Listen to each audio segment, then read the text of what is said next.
Si pudiera quitar la presentación o, bueno, la dejamos así, está bien. Eh, Muy buenas tardes, bienvenidos al Seminario Internacional Populismo, Discurso y Poder, Orígenes, Características e Implicaciones en las Democracias Contemporáneas. Agradecemos a la Facultad de Ciencias Políticas y Sociales, al Centro de Estudios en Ciencias de la Comunicación, al Centro de Estudios Políticos y al Programa de Posgrado en Ciencias Políticas y Sociales por el apoyo en la gestión para llevar a cabo este evento. El día de hoy contamos con la participación de la doctora Elvira Narvaja de Arnú, quien nos va a hablar con el tema, va a exponer el tema Javier Milei y la derecha libertaria argentina, enfoque glotopolítico de algunos aspectos de su discursividad. Pero antes de darle la palabra, doctora, voy a leer su semblanza. Bueno, La doctora Elvira Narvaja de Arnús es profesora de enseñanza secundaria normal y especial en letras de la Facultad de Filosofía y Letras de la Universidad de Buenos Aires. Además, obtuvo el diploma de estudios superiores en lingüística de la Universidad de París 10, el diploma de estudios avanzados y el de doctorado en lingüística otorgados por la Universidad de Santiago de Compostela. Es lingüista, investigadora y profesora emérita de la Universidad de Buenos Aires. Dirige la maestría en análisis del discurso y la carrera de especialización en procesos de lectura y escritura de la Universidad de Buenos Aires. La doctora Narvaja es un referente del análisis del discurso en Latinoamérica y fundadora de la Escuela de Glotopolítica en Argentina. Creó la Cátedra de Semiología y Análisis del Discurso en la Universidad de Buenos Aires y fue directora del Instituto de Lingüística radicado en la Facultad de Filosofía y Letras de la misma universidad. Ganadora del Premio Conex 2016, Teoría Lingüística y Literaria, es responsable de la sede argentina de la Cátedra UNESCO de Lectura y Escritura. Entre sus más recientes publicaciones destaca la edición de libros como Semiótica y Política en el Discurso Público y temas de glotopolítica, integración regional sudamericana y panhispanismo, entre otros. Doctora, es un honor contar con usted. Le cedo los micrófonos.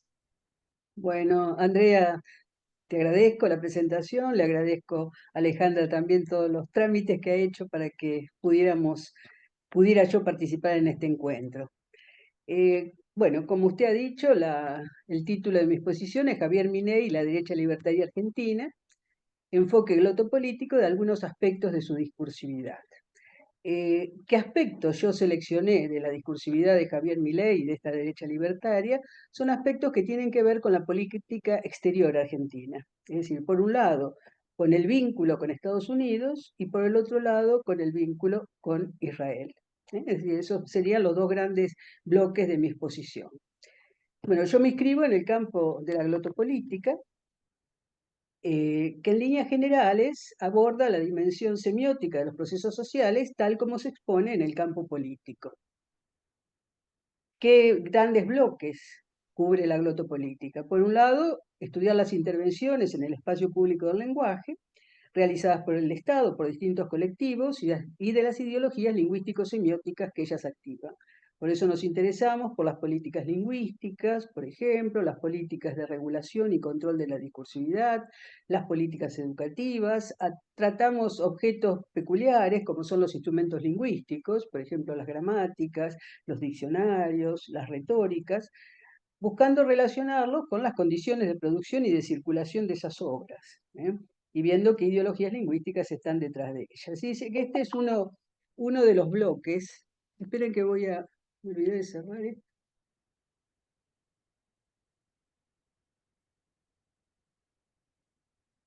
Bueno, es decir, ese sería uno de los bloques.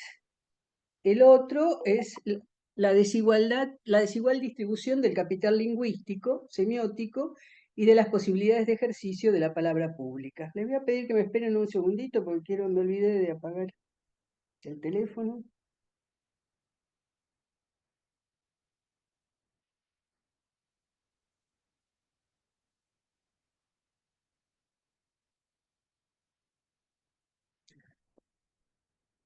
Y el tercero, que es un poco al que me voy a referir hoy, es el de que estudia los modos como las discursividades participan desde sus particulares estrategias semióticas, matrices ideológicas y memorias discursivas en los conflictos sociales y en la lucha por el poder en diferentes sociedades.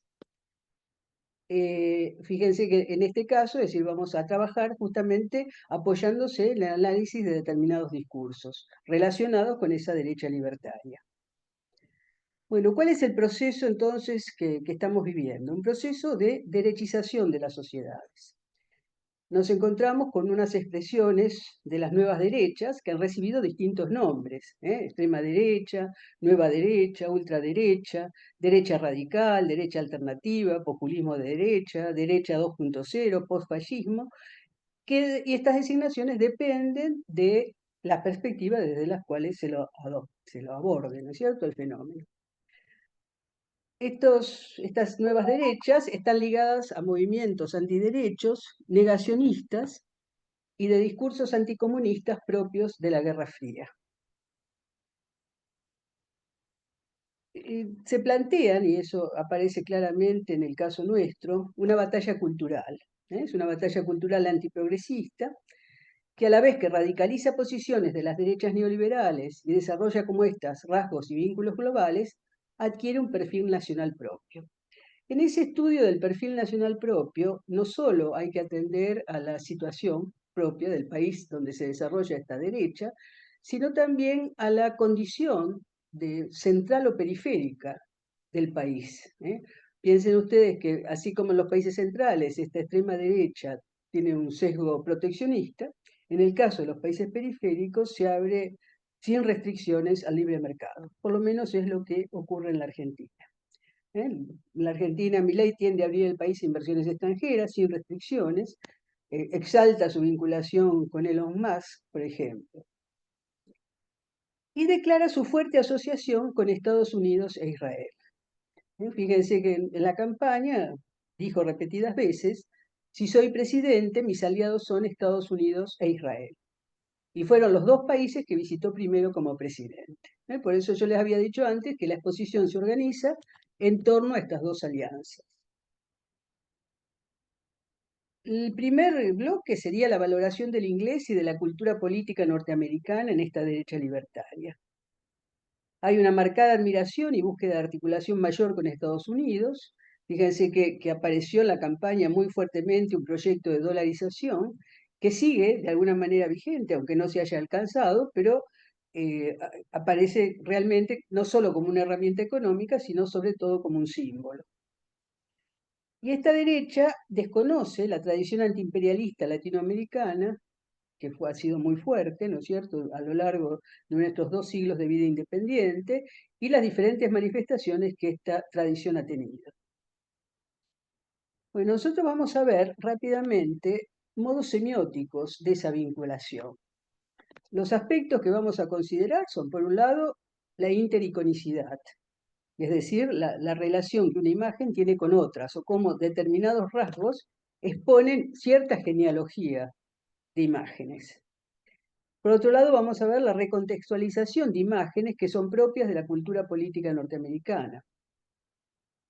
Vamos a ver también la puesta en escena en los actos públicos, que tiene resonancias de esas otras puestas en escena.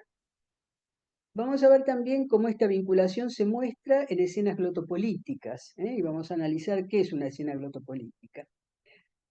Vamos a ver también cómo en algunos casos hay una remisión tipográfica a textos de la cultura política norteamericana y un anacronismo muy cercano a la fuente en la redacción. Sobre todo vamos a ver en la apertura y el cierre de un documento. También en un caso que se ha planteado recientemente con el discurso de Milei en la ONU, que es una reformulación de una serie. Es decir, se reformula una serie norteamericana ocultando la fuente. Es lo que habitualmente se llama plagio. Y después rápidamente una imagen que jerarquiza las posiciones relativas. Y finalmente, en este primer bloque vamos a ver algunas expresiones de resistencia que se dan en relación con esta vinculación con Estados Unidos. Bueno, lo que se refiere a la intericonicidad. Esta es una categoría, un concepto que pone en juego Curtin, Y él señala que remite a una genealogía de trazos, una genealogía de rasgos, es decir, que en cada imagen podemos reconocer rasgos de otras imágenes. Es decir, podemos detectar, dice, los indicios, los rastros que otras imágenes allí depositaron. Y de allí que podamos reconstruir a partir de los rasgos que reconocemos la genealogía de las imágenes inscritas en una cultura. Entonces vamos a ver ahora un caso, un ejemplo. Es el caso de una pegatina que se difundió durante la campaña electoral y que después esa misma imagen pasa a ser un afiche en el momento actual cuando se trata de institucionalizar el partido de Milei que se llama la Libertad Avanza. Esta es la pegatina. Observen ustedes, es un recuadro bien armado, ¿no es cierto? La referencia al candidato, a la fecha de las elecciones, eh, cómo está el medio cuerpo del candidato, la cabeza hacia adelante, la mano hacia adelante con el índice interpelando al otro, al espectador, el te necesito bien marcado y después para echarlos a patadas en el culo. ¿eh? Entonces este cierre muestra la violencia verbal que es propio de los libertarios, que es propia de Milei, ¿no es cierto? Y el uso en sus alocuciones y en distintas expresiones de un registro que es un registro, podemos decir, callejero, como está en este caso. Observen ustedes una imagen reciente, ¿no es cierto?, de acá del 10 de octubre, donde aparece la misma imagen en forma de cartel, en forma de afiche, en una reunión para la institucionalización del Partido de la Libertad Avanza. Bueno, entonces, si nosotros observamos esta y observamos esta, vamos a ver que hay un cambio en el registro, ¿no es cierto? Es decir, que de patadas en el culo aparece acá para terminar con, y no pudimos nosotros detectar qué era con lo que iba a terminar, pero posiblemente sea la casta política o los políticos o algo por el estilo. Que es, por cierto, menos transgresor y más apropiado con la inauguración de sedes partidarias. Bueno, la mirada a cámara, a contrapicado, que vemos nosotros ahí en la pegatina, ya se ha convertido en un rasgo estilístico del candidato libertario, que adopta incluso en casos en los que es fotografiado y acompaña con los pulgares levantados. Es notable porque en cualquier situación en la que él sabe que va a ser fotografiado, se pone en el mismo gesto, vamos a ver una de las fotografías, y con los dedos levantados. ¿no? Podemos inferir con Martins que se sostiene con el objetivo de construir una postura desafiante, frontal, audaz. Fíjense esta foto. El que está detrás es el ministro de Economía, que está muy divertido, que es como si no formara, que es un telón de fondo, no forma parte de la foto, y ahí despeinado, que es una cosa común en él, es decir, con cierta desprolijidad en la cabellera, mirando hacia adelante o allí arriba, desde abajo, con los dos pulgares.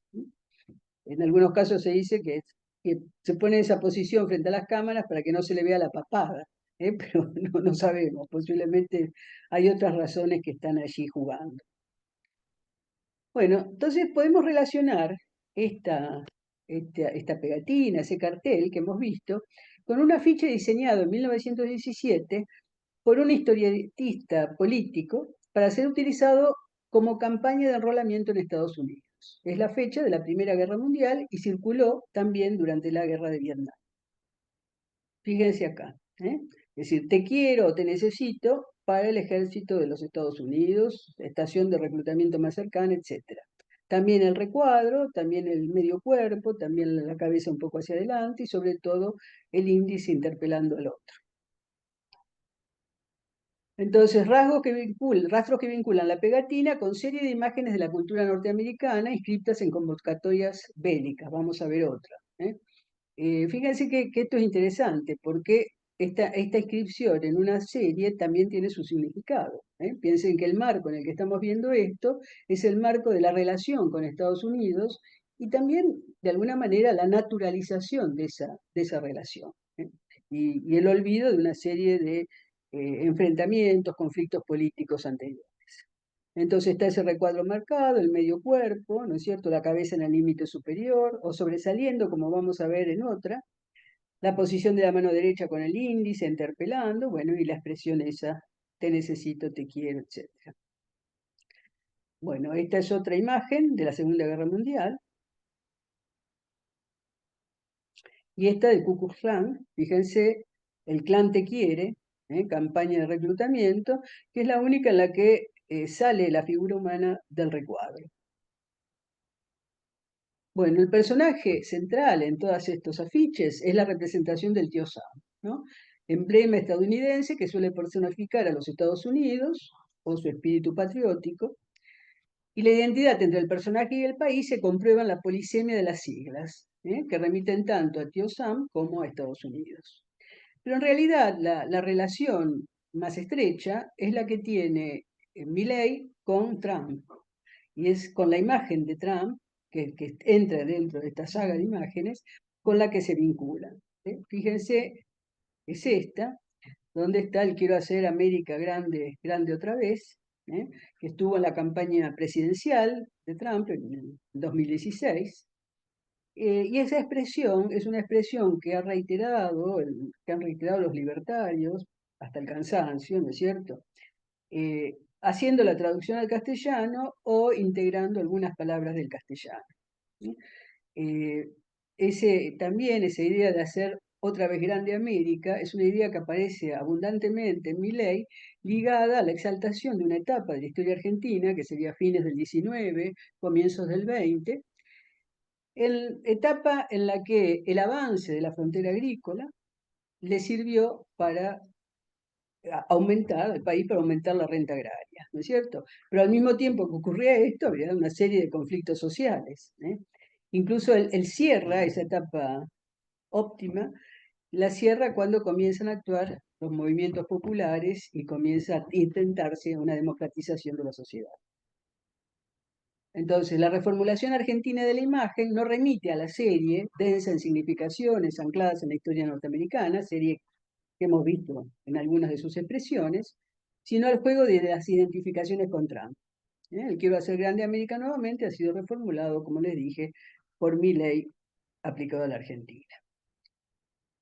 Incluso esto aparece en propaganda de campañas provinciales. Es decir, un candidato en la provincia de Tucumán, el candidato Bussi, distribuyó gorras del tipo de las que Trump repartía en la campaña electoral de 2016 para popularizar el lema. Fíjense, los cambios son interesantes. Ahí está la gorra, ¿eh? Entonces ahí está dominando el inglés, y la frase, esa frase que se toma de Trump, y el castellano aparece simplemente como contextualizador. Tucumán, Fuerza Republicana, Milei 2023. Fíjense que hay un dominio del inglés sobre el castellano, dominio que de alguna manera anticipa otras subalternizaciones. Bueno, acá ustedes tienen ver más o menos, pueden ver rápidamente lo que es ese fenómeno de la intericonicidad, la relación entre una imagen y otras imágenes, imágenes que han dejado sus huellas. Y eso es significativo, desde el punto de vista del análisis político, en este caso, es interesante verlo. Bueno, el otro punto era recontextualización de la imagen o recontextualización de rasgos institucionales. Vamos a ver rápidamente la serpiente enroscada, el logo de la Casa de Gobierno y las referencias a una oficina del presidente electo. Bueno, en septiembre de este año, la serpiente enroscada fue aceptada como logo emblema de la Libertad Avanza por la justicia electoral. Es decir, se presentaron una serie de logos y entre esos logos estaba esta serpiente enroscada, que es esta. Yo creo que ustedes posiblemente la hayan visto en otras ocasiones, ¿no? La única diferencia respecto de la versión norteamericana es que se le ha sacado la inscripción. Es decir, la parte verbal ha sido suprimida. Ha quedado simplemente la serpiente enroscada. Bueno, esta bandera es una bandera amarilla, con la serpiente de esa cascabel en espiral, en posición defensiva, y que acompaña esa frase que está dirigida en un primer momento a Gran Bretaña, pero que ha tenido usos posteriores. Se origina la gesta independentista, y bueno, como digo, ya fueron seguidas en otras situaciones y muchos seguidores de Trump la han utilizado. Ahora, lo notable es que en los actos de campaña de Milei se encontraba esta bandera. Era una bandera que para el común de los argentinos no tenía ningún significado. Es decir, estaba fuera de su propia tradición. Yo creo que sería para muchos la primera vez que veían esta bandera. Pero la bandera se utilizaba como una forma de identificarlo a Milei. Entonces se comercializaron distintas pines y cuadros con ella, e incluso una cosa que fue interesante, porque ya Milei era presidente, el 24 de enero del 24, que algunos gendarmes tenían esa imagen pegada en la pechera. Imagen que, ya les digo, proviene de otra tradición política, totalmente distinta a la nuestra y desconocida para la mayoría de la gente. Bueno, ahí tienen una imagen donde se ve en un acto de Milei la bandera esta, con la serpiente enroscada. Pero algo que también extrañó es su presencia en un acto en un estrado, ¿no? Un estrado que encabezaba un acto de campaña. Y ahí, fíjense ustedes, que pueden ver, por un lado, la vicepresidenta, que es la que sostiene la bandera argentina, que la sostiene como si fuera un banderín de fútbol, más o menos. Y por el otro lado está alguien que era un abogado en ese momento de Milei, con el que tenía una relación muy, muy próxima, que está levantando esta bandera de Gatzen. Entonces, en un acto público, en el frente de la escena, aparecen los dos elementos como una forma simbólica de expresar la alianza que se postula entre Argentina y Estados Unidos. Bueno, el otro caso, fíjense, es el logo. Acá tenemos nosotros el logo de la Casa Blanca, el logo tradicional de la Casa Blanca, que aparece después también en el gobierno de Trump, que aparece en el gobierno de Biden. Y cuando gana Milei, sirve para el logo de Milei, el logo de la Casa Rosada. Fíjense, la diferencia en algunos casos es simplemente el color rosado que tiene a veces, pero también lo tenemos allá en azul, con su fondo azul, donde está y es muy cercano al logo propio de la Casa Blanca. Bueno, otro elemento de las prácticas políticas norteamericanas es la comunicación de prensa durante el periodo de transición. Fíjense que se hace desde la oficina del presidente electo, acompañada con el logo de la Casa Rosada. Eso nunca se ha hecho en el país. No hay ninguna oficina de presidente electo. En general esas transiciones son hechas de manera diversa, según las características de los mismos elegidos, ¿no es cierto? La situación, el enfrentamiento no que tengan con el gobierno anterior, etcétera, pero no desde una oficina del presidente electo. Fíjense que eso da lugar no solo al logo, sino también a comunicados. Oficina del presidente electo, en el día de hoy el presidente electo, Javier Milei, mantuvo, qué sé yo, conversaciones telefónicas, etc. Bueno, se dan cuenta cómo estamos viendo distintos elementos semióticos que van mostrando esa articulación con Estados Unidos y esa también naturalización de la relación. Lo que llamamos la puesta en escena en los actos públicos. Es interesante ver cómo se retoman formas de significación, de teatralización incluso, propias de la cultura política norteamericana. En el acto de Asunción fue muy marcado y también en el discurso ante la Asamblea Legislativa. Entonces ahí se marcan los dos una importancia grande asignada al espacio, a la ubicación del orador, a la ubicación de los asistentes, de los invitados, del público, al control del registro audiovisual, es decir, muy controlado el movimiento de cámara, no se dejó pasar las cámaras de los medios, para permitir además el borramiento de voces discordantes. Es un acto muy, muy controlado. Bueno, ¿y qué gestos en el acto de asunción de Milei remiten a tradiciones norteamericanas? Por un lado, se ubicó, y eso fue lo más notable, que se ubicó para dar su discurso en las escalinatas del Congreso Nacional. Es decir, siempre los discursos se hacían en el interior del Congreso, frente a la Asamblea Legislativa. En este caso, da su discurso en las escalinatas del Congreso, dando la espalda al edificio y no en el recinto legislativo. Y eso también es otro modelo de acto no inscripto en la tradición nacional. Y en el caso del acto ante la Asamblea Legislativa, se exigió la instalación en el Salón del Congreso de un atril para el locutor y no la ubicación habitual del presidente detrás de la mesa que encabeza el acto, que es la mesa destinada a las autoridades. es decir, que el presidente convive con las otras autoridades. Se cambió el horario, pasó a las 21 en lugar de las 12, que era el establecido tradicionalmente. Bueno, este rasgo y otros llevaron a expresiones en los medios bastante burlonas, ¿no es cierto? Aroma al American Way of Life, etcétera. Bueno, distintas formas de decir que todos esos elementos eran derivados del deseo de imitar aspectos de la cultura norteamericana. Bueno, en el caso de las escenas glotopolíticas, fíjense qué son estas escenas glotopolíticas. Son secuencias en las que irrumpe la cuestión del lenguaje por razones que no son evidentes en un primer momento y que son percibidas como anómalas, no habituales o transgresoras o inadecuadas a la situación o al tema o al locutor. Es decir, hay algo que inquieta en esas escenas glotopolíticas en relación con el lenguaje y hace que se generen una serie de asociaciones, que haya la necesidad de buscar alguna interpretación, alguna explicación, que generan flujos interpretativos variados. Esa es la escena glotopolítica. Cuando son públicas pueden despertar, y eso ocurre en la mayoría de los casos, reacciones en los medios o ser destacadas en esos medios. Eso muestra que se interrogan problemáticas de la sociedad en un momento que exceden el discurso manifiesto de esa secuencia.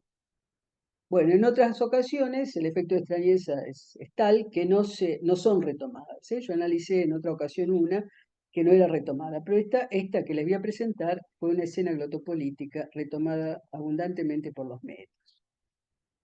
Estas escenas tienen un dialogismo muy fuerte que puede exponerse en la interacción explícita entre distintos locutores o en la remisión a otras voces. Voces que se ponen en escena por distintos fenómenos, rupturas estilísticas, alusiones o marcas de la polémica, etc. Esas rupturas orientan la interpretación. Bueno, ¿cuál es la escena glotopolítica? Es una escena en la que la protagonista es la ministra de Seguridad del gobierno de Milei, Patricia Bullrich. Yo les voy a leer cómo la narró un medio. Dice, sucedió en Rosario, en el marco de la presentación del Plan Bandera para atacar al narcotráfico. La funcionaria hizo un pequeño papelón. Fíjense que todo lo que está destacado, tipográficamente, fue destacado por el médico. No por mí, sino por el médico. Al equivocarse al pronunciar una palabra en inglés. Y su forma de salir del paso fue con una chicana hacia Cristina Kirchner. Cristina Kirchner fue 2 veces presidenta y en el gobierno anterior era vicepresidenta.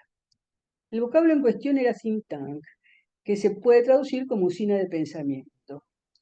Y aunque trató de decirlo 2 veces, no terminaba de salirle bien. Decía la funcionaria think tank. Dijo, parezco Cristina Fernández de Kirchner hablando inglés, dijo para disimular. Pero aclaró inmediatamente, pero yo sé inglés. Y volvió a decir think tank, etc. Ahora lo voy a decir bien. Ante el asombro y las risas de todos, Patricia Bullrich quiso dejar bien en claro sus diferencias con la exmandataria. Y para demostrar su capacidad idiomática siguió hablando en inglés.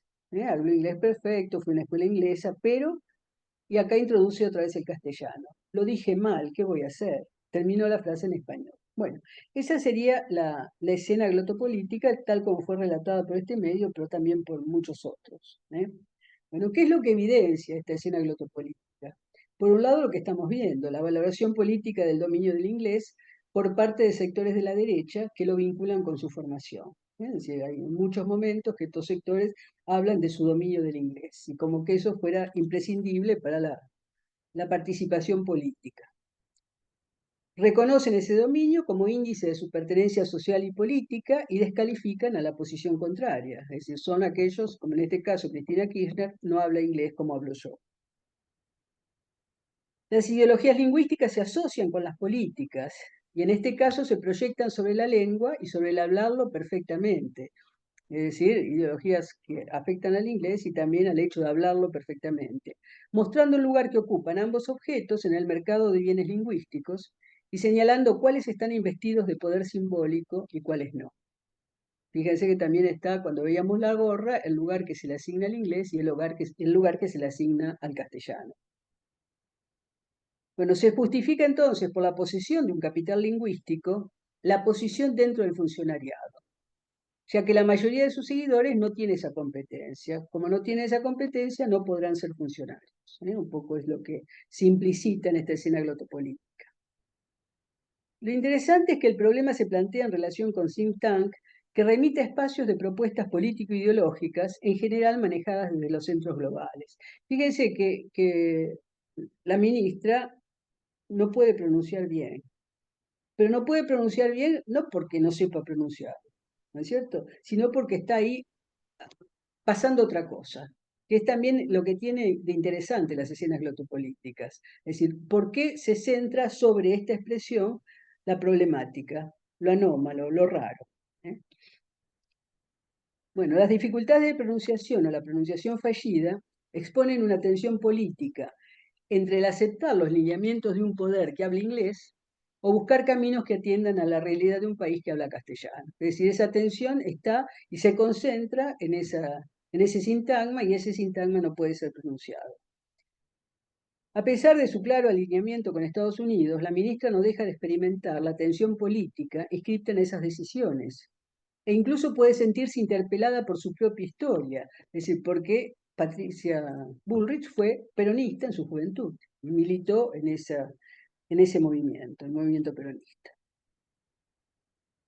Lo interesante también es que cuando tiene que justificarse ante el auditorio, acercarse a él, lograr su aceptación, el inglés escolar no le sirve, apela al español, ¿no es cierto?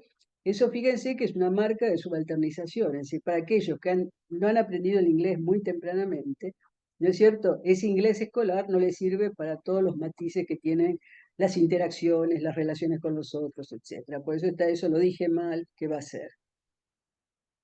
Entonces, estas limitaciones son evidentes y generadoras de subalternización en los hablantes, en esos hablantes que lo han adquirido en diversas etapas de su formación y no han tenido un entrenamiento continuo. Y esa subalternización es también significativa. Muestra la ideología que sostiene la relación entre el español y el inglés. Entonces, como cierre de esto, fíjense que las escenas condensan cadenas de asociaciones, como dije, a la vez que proyectan sobre el lenguaje lo que no puede ser dicho. ¿Qué es lo que no puede ser dicho? La subordinación a otro universo cultural y político. Es decir, se proyecta ese no dicho sobre el lenguaje. Y esto muestra el funcionamiento de la ideología, el funcionamiento ideológico en el plano discursivo, que muestra dónde reside el problema, revela eso, dónde reside el problema, pero al mismo tiempo oculta lo que lo motiva. Fíjense que el interés de ver estas escenas glotopolíticas es que nos permiten ver fenómenos que tal vez en simple recolección de corpus no se ven. Esto implica hacer un análisis más detenido sobre secuencias discursivas. La glotopolítica trabaja, y eso es importante señalarlo, tanto sobre secuencias, como en este caso, como sobre series glotopolíticas donde dialogan distintas discursividades, a la vez que la glotopolítica interroga distintas temporalidades. Podemos trabajar con la larga duración, con la duración media o con el acontecimiento. Acá nos concentramos en esto que es presentada como una escena glotopolítica. Algunas van a hablar de acontecimiento discursivo, nosotros preferimos esa otra designación. Bueno, rápidamente lo que les decía como remisión tipográfica y anacronismo cercano a la fuente. En el momento de abrir las sesiones legislativas, el presidente anuncia que va a proponer a los gobernadores la firma de un pacto. Ese pacto lo llama el Pacto de Mayo y dice que se va a firmar, estamos en marzo en ese caso, que lo vamos a firmar el 25 de mayo, que es el momento que se celebra la revolución. Bueno, este Pacto de Mayo no fue firmado en ese momento, fue objeto de distintos cambios, etcétera, y se firmó finalmente el 9 de julio, que es la fecha de la independencia. Entonces, algo que señalaron también los médicos es que es próximo tipográficamente a un facsímil del acta de la Declaración de la Independencia norteamericana. Fíjense el tipo de tipografía que optó para esa difusión del pacto el día en que hace la apertura de la Asamblea Legislativa. Como algo más o menos manuscrito, ¿no es cierto?, que se presenta ahí. Pero esto se refuerza por el anacronismo del comienzo del texto. Fíjense que el comienzo del texto dice, al 1 del mes de marzo del año de nuestro Señor 2024, con los representantes del pueblo reunidos en el Congreso de la Nación, ante la mirada del Eterno, declaramos la necesidad de un nuevo pacto fundacional para la República Argentina. Se dan cuenta que son expresiones anacrónicas, no se usan ni la mirada del Eterno, ni nuestro Señor 2024, etc. Son expresiones que remiten a otra época y que está de acuerdo con la tipografía seleccionada. Lo mismo ocurre con el cierre, donde aparecen elementos religiosos inusuales en un género oficial. Dice: Dios bendiga a todos los argentinos y nos otorgue la sabiduría y la fortaleza necesarias para superar los desafíos que enfrentamos como sociedad y construir un futuro próspero para nuestra nación. Que las fuerzas del cielo nos acompañen. Bueno, este cierre es un cierre también que ha sido muy reiterado por Milei, esto de que tiene el apoyo de las fuerzas del cielo o que busca el amparo de esas fuerzas del cielo. Que es una expresión bíblica que viene de Macabeos, como él señala, 3:19, y que, como vamos a ver pronto, lo usa permanentemente. Bueno, entonces ahí aparece otro fenómeno que es ese vínculo semiótico a través de una remisión tipográfica y un anacronismo en la redacción del cierre y de la apertura. Bueno, este es otro caso, y que es un caso muy reciente, de septiembre de este año. Es decir, Milei hace un discurso en la ONU. Hace un discurso en la ONU y retoma una serie norteamericana. Que se retome la serie norteamericana fue advertido rápidamente, y fue advertido rápidamente por lo anómalo de esa zona del discurso de Milei, que no correspondía a lo que había dicho antes y a lo que sabemos nosotros respecto de su posición política. El personaje de la serie tiene, como señalaba en La Nación, la idea de un Estado presente y una defensa de lo público. Justamente son dos cosas que no caracterizan la propuesta de Milei. Entonces, algo que hay que señalar también, que antes de reformular el fragmento que retoma de la serie, dice lo siguiente: la Argentina decidió abrazar las ideas de la libertad, esas ideas que dicen que todos los ciudadanos nacemos libres e iguales frente a la ley, que tenemos derechos inalienables otorgados por el Creador, entre los que se encuentran el derecho a la vida, a la libertad y a la propiedad. Esos principios que ordenan el proceso de cambio que estamos llevando adelante en la Argentina son también los principios que guardará nuestra conducta internacional a partir de ahora. Bueno, acá nos encontramos con otras resonancias. Ya no es la serie, sino la Declaración de la Independencia de Estados Unidos, en el fragmento que yo había resaltado con itálicas, que todos los hombres son creados iguales, que son dotados por su creador de ciertos derechos inalienables, que entre estos están la vida, la libertad y la búsqueda de la felicidad.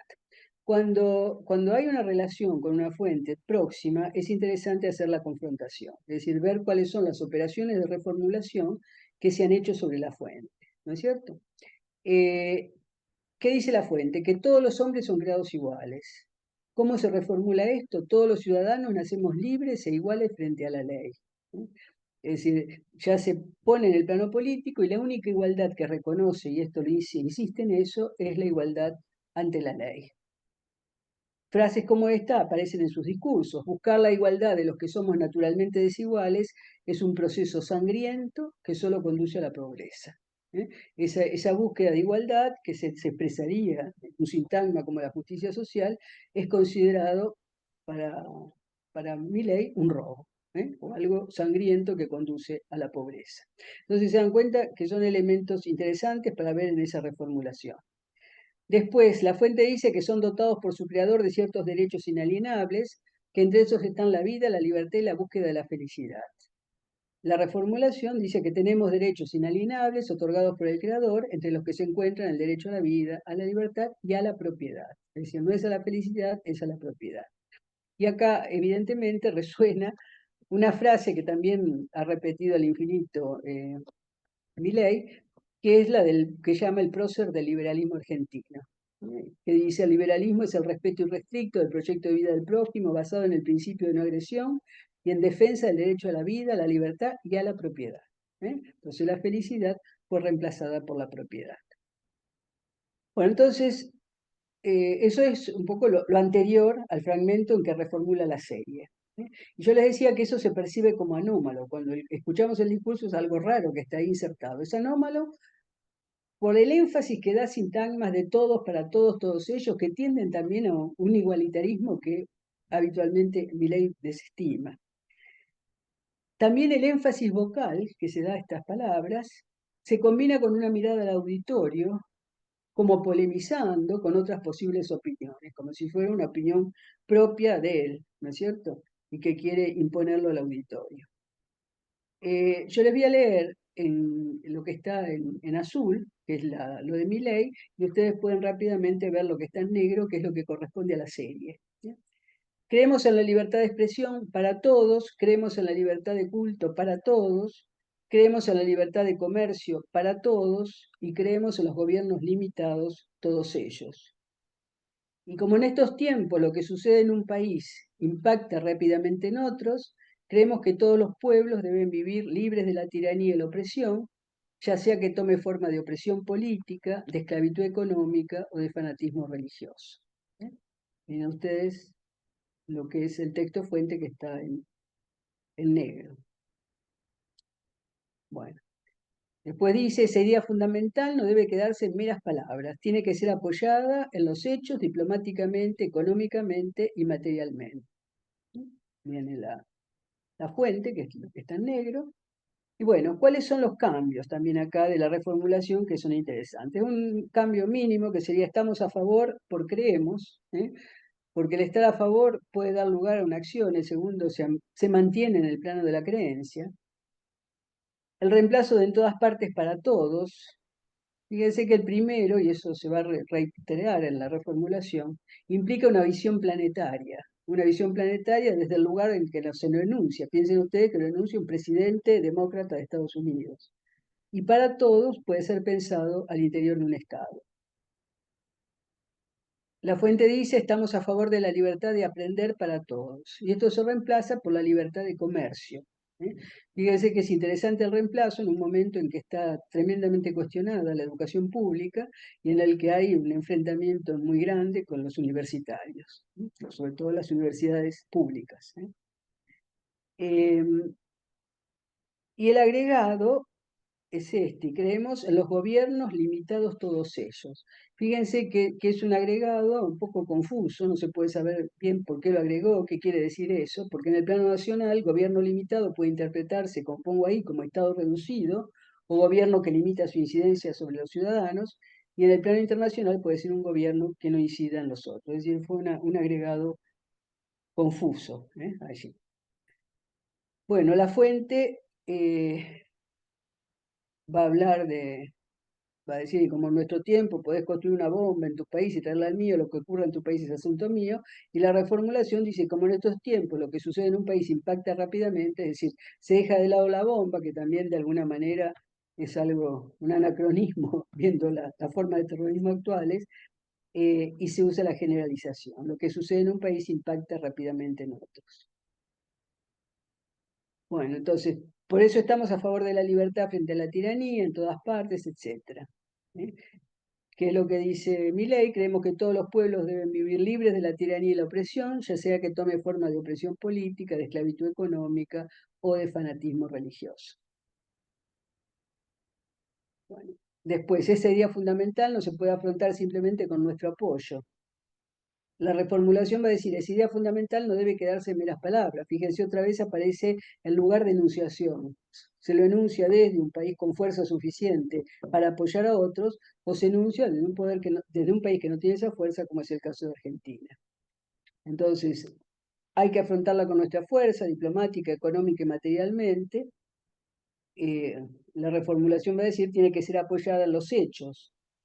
Se elimina nuestra fuerza diplomáticamente, económicamente y materialmente. Y se agrega a través de la fuerza conjunta de todos los países. Es decir, porque bueno, se puede hablar desde un centro poderoso como es Estados Unidos. Bueno, entonces allí ustedes han visto una reformulación de un texto, de dos textos fuentes, pero sobre todo nos interesaba la reformulación de la serie, ver cómo esa reformulación muestra, por un lado, la aceptación de una serie de cosas, al mismo tiempo diferencias significativas que tienen que ver con la nueva situación de enunciación. Ahora, eso resultó muy raro, es decir, que un presidente ante la Organización de Naciones Unidas repita un fragmento de una serie, sin señalarlo como propio, y que además no corresponde a lo que es su posición frente a una serie de problemas, bueno, fue realmente cuestionado y para nosotros es interesante para mostrar otra de las vinculaciones con esa cultura política que se da incluso retomando fragmentos de una serie. ¿Eh? Y lo que decía así rápidamente, de imagen que jerarquiza las posiciones relativas, fíjense ustedes esta imagen. ¿Eh? Es una imagen en la que está el águila, que se adelanta a la bandera argentina, el águila con la bandera norteamericana, que aparece protegiendo o sometiendo al león. Y el león es con el que se identifica Milei. Permanentemente él se muestra como un león y habla de sí como un león y hay una serie de imágenes que lo van mostrando como león. Entonces está esa bandera norteamericana, el águila, sobre el león, debajo las banderas argentinas y entremezcladas banderas argentinas y norteamericanas e incluso en algunos casos haciendo de esas dos una sola. En un costado se ve cómo hacen de esas dos banderas una sola. Fíjense que es muy interesante porque hay un tema, es decir, que en este momento no se discute, pero que ha sido discutido intensamente, que es el tema del panamericanismo o del ALCA, o de esa relación de una integración continental, integración que ustedes en México ya tienen hecha, es decir, pero es una integración panamericana que viene de larga data, también nos ha acompañado en los 2 siglos de vida independiente. Bueno, ahí está esa imagen. Esto ha dado lugar, como todas estas imágenes, a parodias, parodias o a caricaturas o imágenes que se oponen. Fíjense, esta es interesante. Ahí tenemos al león herido, envuelta su cabeza con la bandera norteamericana, y detrás a los argentinos persiguiéndolo, corriéndolo, etc. Bueno, yo le decía que había algunas formas de resistencia, esas formas de resistencia son bastante débiles en este sentido, ¿no es cierto? Pero son formas que activan una memoria nacionalista y popular antiimperialista, que se manifiesta en las calles, en convocatorias, en peregrinaciones, en algunas parroquias, en universidades, y cristalizan esta consigna: la patria no se vende. La patria no se vende. Entonces, es una consigna que ha circulado en diferentes momentos, incluso en otros países latinoamericanos. Por ejemplo, hay una canción peruana con ritmo de cumbia que es la patria no se vende, la patria se defiende. Y a esto sigue lo que hay en tu suelo, lo cuido a sangre y fuego, que es ahí una expresión de las luchas ecológicas. Recordemos que Milei es alguien que niega incluso el calentamiento global. Bueno, entonces en convocatorias de facultades aparece en una concentración del 25 de mayo, aparece también en convocatorias de la CGT, que lanzó para la movilización del 1 de mayo, que fue la antesala del paro general, aparece incluso en distintas hinchadas, como canto de hinchadas de fútbol, en distintos lugares o en forma visual, pero en general cantada. Es interesante esto porque también aparecen algunas misas. Dice un diario dice lo siguiente: con el cántico no se vende, la patria no se vende, la celebración de una misa en la iglesia de la Santa, en el barrio porteño de San Cristóbal, se hizo rápidamente viral en las redes sociales.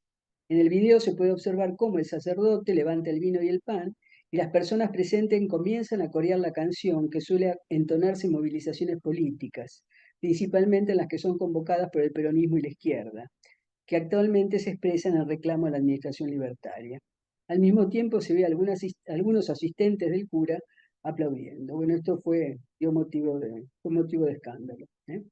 Bueno, también en actos y plenarios organizados por la oposición, también en este caso, que es un encuentro plurinacional de mujeres, lesbianas, trans, travestis, bisexuales, intersexuales, etc., en Jujuy hace unos pocos días. Y a veces la patria no se vende, es reemplazada cuando se impreca al mismo presidente por la expresión traidora a la patria. Bueno, vamos a ver rápidamente, más rápidamente que el anterior, el bloque 2. La exaltación de la tradición religiosa judía y el alineamiento claro con Israel.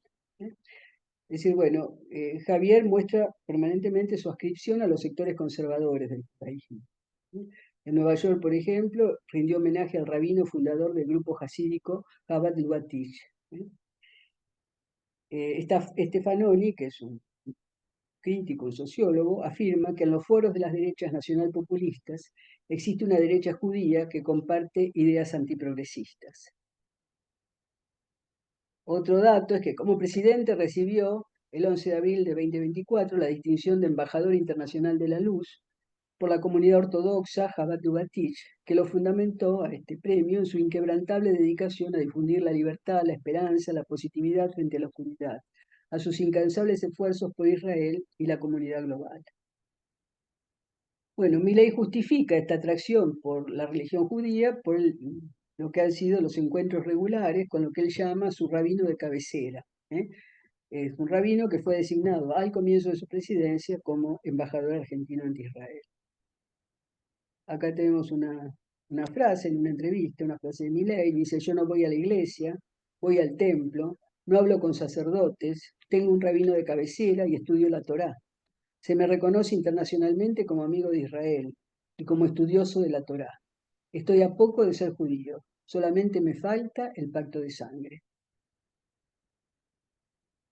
Bueno, otro elemento que resultó bastante inhabitual es la presencia en actos del sonido del shofar, es decir, un instrumento litúrgico judío, ¿eh? E incluso apareció como imagen en el cierre de campaña. Ahí tenemos el shofar y el cierre de campaña en el Movistar Arena. Bueno, hay elogios de todo tipo a la tradición judía, una cosa que un poco me asombró, dice: una de las cosas que me parece maravillosa del judaísmo es que vos todos los días te levantás y agradecés por la libertad porque se recuerda la salida de Egipto. También se utiliza la tradición judía para justificar su oposición al aborto, que no sería algo cuestionado dentro del marco del liberalismo y sobre todo de uno de los intelectuales a los cuales él admira, que es Rothbard, ¿eh? Que dice: si ustedes van y leen el libro de Shemot, el Éxodo, van a encontrar que en esa época el aborto era un mecanismo para masacrar poblaciones que estaban usando los egipcios para liquidar a los judíos. Más acá en el tiempo, todo lo que está inspirando la agenda asesina de hoy es el Club de Roma, ¿eh? Y el aborto lo llama permanentemente la agenda asesina. Después es interesante la analogía que establece entre Moisés, la relación Moisés-Aarón y la relación Karina, que es su hermana Ger. Un periodista le pregunta: ¿qué es tu hermana en tu vida? Responde: mirá, vos sabés que Moisés o Moisés era un gran líder, pero no era bueno divulgando. Entonces Dios le mandó a Aarón para que divulgue. Bueno, Caris es Moisés y yo soy Aarón. Soy solo un divulgador. Bueno, esto resultó bastante asombroso, pero es algo que se repite permanentemente, y cuando él se refiere a su hermana, la llama el jefe, ¿eh? Y ya los libertarios la llaman también el jefe, ¿no? Acá hay un relato que marca bien esa relación. Dice: el político ultraliberal recibió en la suite de su hotel, es antes de trasladarse a la residencia oficial, a un grupo de importantes empresarios. Prácticamente a cada pregunta que le plantearon acerca de sus planes para la Argentina, el hombre que acababa de obtener el 56% de los votos respondía: esto es un tema para el jefe, eso lo decide el jefe. Al terminar, bueno, el desconcertante encuentro, uno de los empresarios, todo un viejo conocido de Milei, se le acercó para hablarle en total confianza e intimidad. Javier, vos sos el presidente electo, no podés decirle a la gente que el poder no está en tus manos, sino en las de tu hermana. El presidente respondió, desbloqueando un nuevo nivel de asombro: es que ustedes no lo entienden, Karina es Moisés. Bueno, yo les había dicho, habíamos visto lo del libro de Macabeos, 3:19, donde habla de la fuerza del cielo. Acá en el cierre de las elecciones de diputados dice lo siguiente, pero esto se reitera mucho: me importa un carajo lo que dicen estas basuras cuando dicen van a ser muy poquitos. Les voy a dejar una lectura del primer capítulo de los Macabeos que dice: la victoria en la guerra no depende de la cantidad de soldados, depende de las fuerzas que vienen del cielo. Por lo tanto, estamos empezando a correr y les vamos a ganar, etc. En otros casos, cuando ataca, en este caso economistas, pero también a periodistas, pone solamente Macabeos 3:19, porque ya el relato es conocido, ¿eh? En el acto de asunción como presidente también repite lo mismo, dice: estoy convencido de que vamos a salir adelante.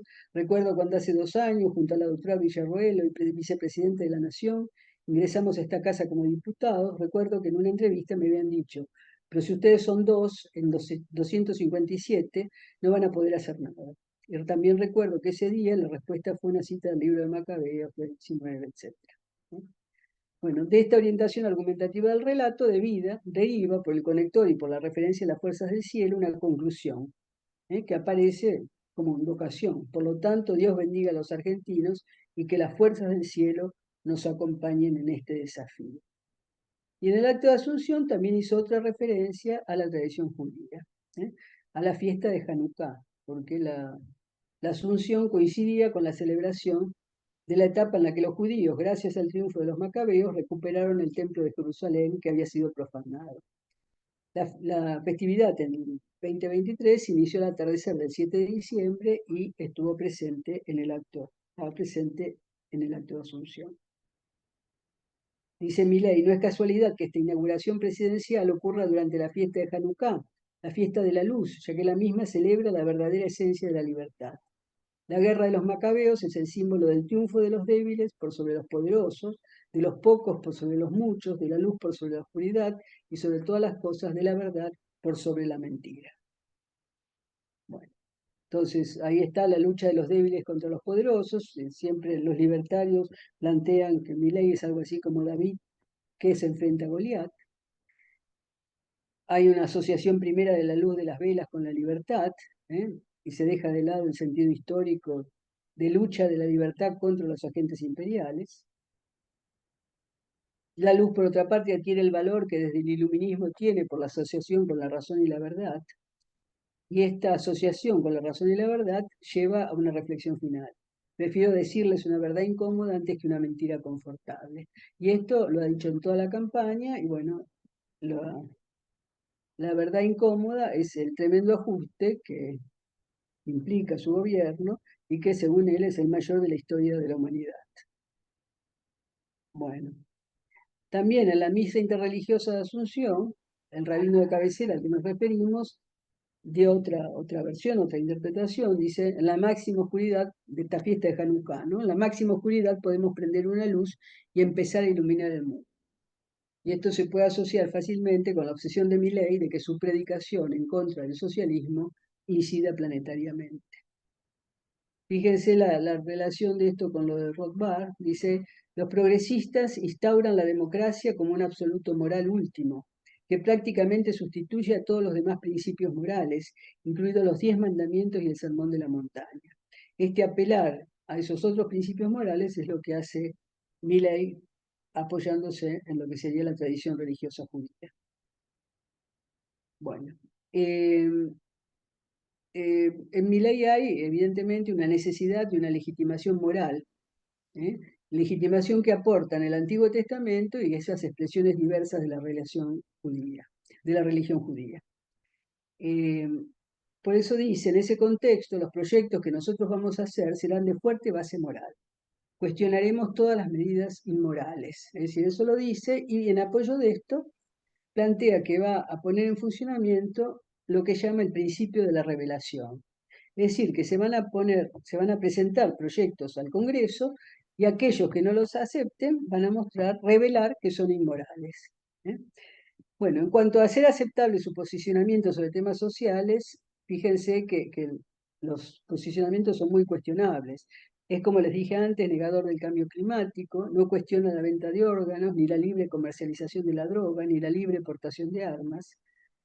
Un senador de su partido propuso legalizar la venta de niños, exceptuando de sanciones a los padres cuando mediare una necesidad.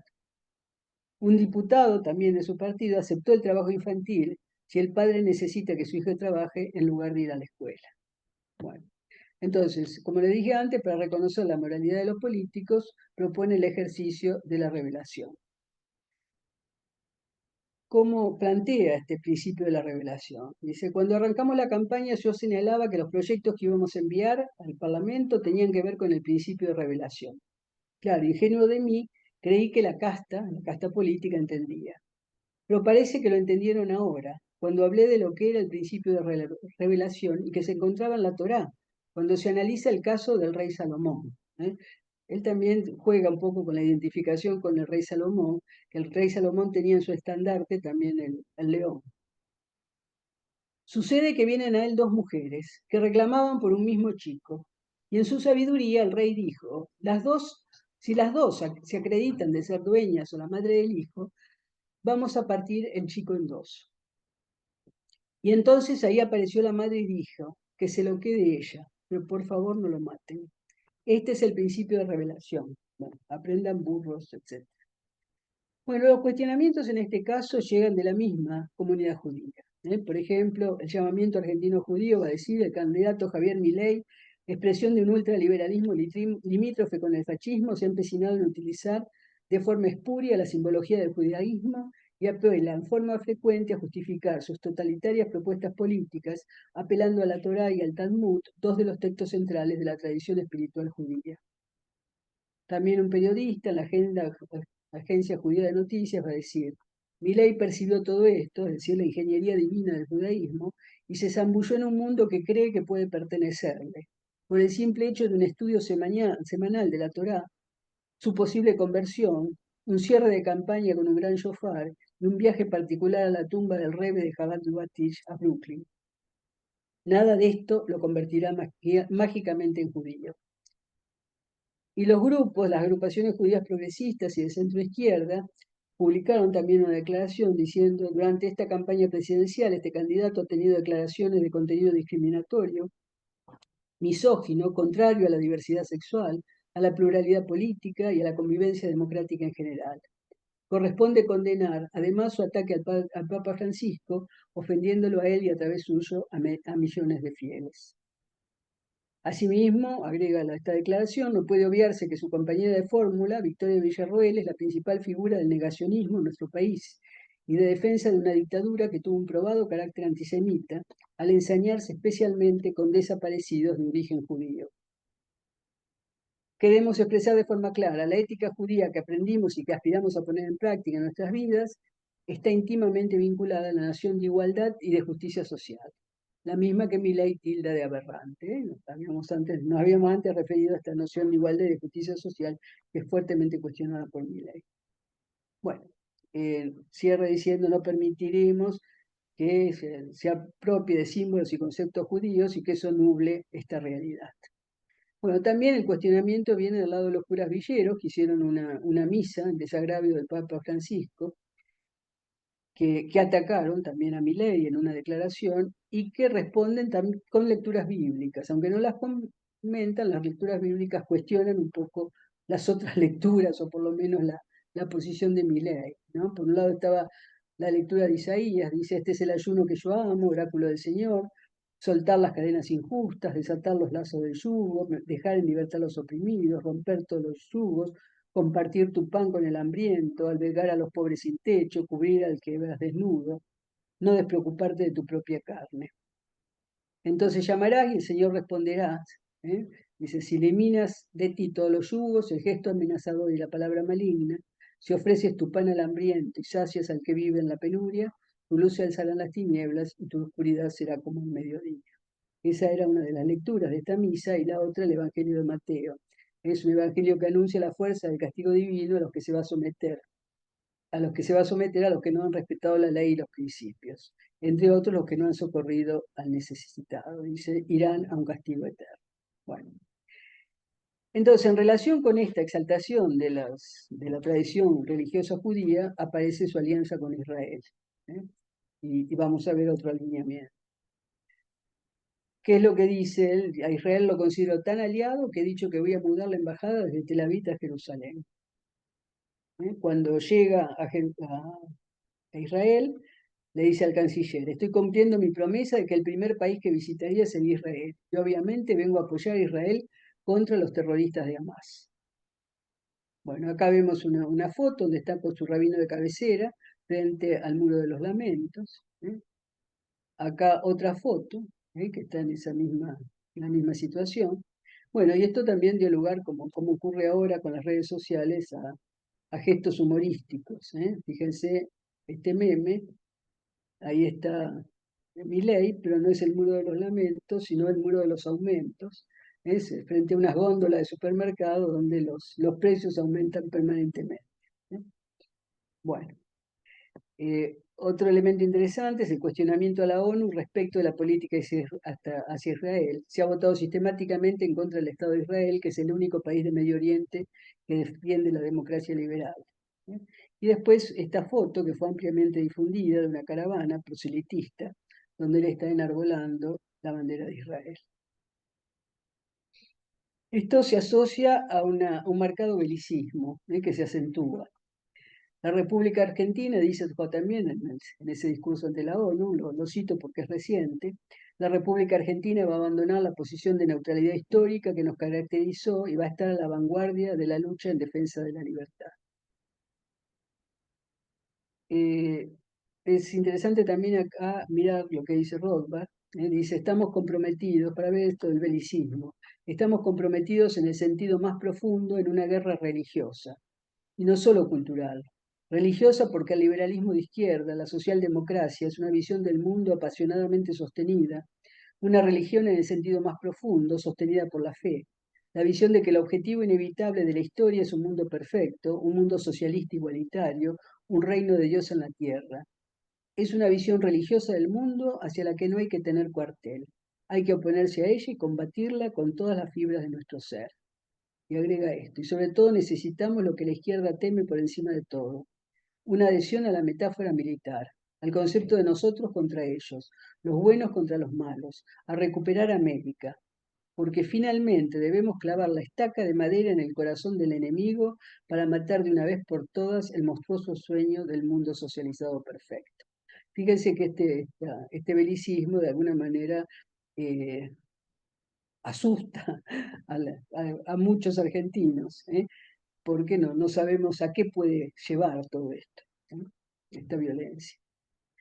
Bueno, y para cerrar, fue interesante cuando él asume el cargo de presidente y le van a manifestar su respeto las distintas delegaciones extranjeras, que él le hace un regalo al presidente de Ucrania, a Zelensky, que fue un gesto totalmente excepcional, nunca en esa ocasión se hacen regalos, no le hizo regalos a los otros emisarios extranjeros, y le regala el candelabro Hanukkah, que corresponde a la fiesta de Hanukkah, la que habíamos visto, fiesta de 8 días, y por eso son 8 velas, 8 días, porque se recuerda el hecho milagroso de que el aceite, que solo podía alcanzar por un día, durara 8. Por eso, en general, el candelabro es creo que de siete velas, pero en este caso es un candelabro de 9 brazos. El brazo del centro es para prender a los otros.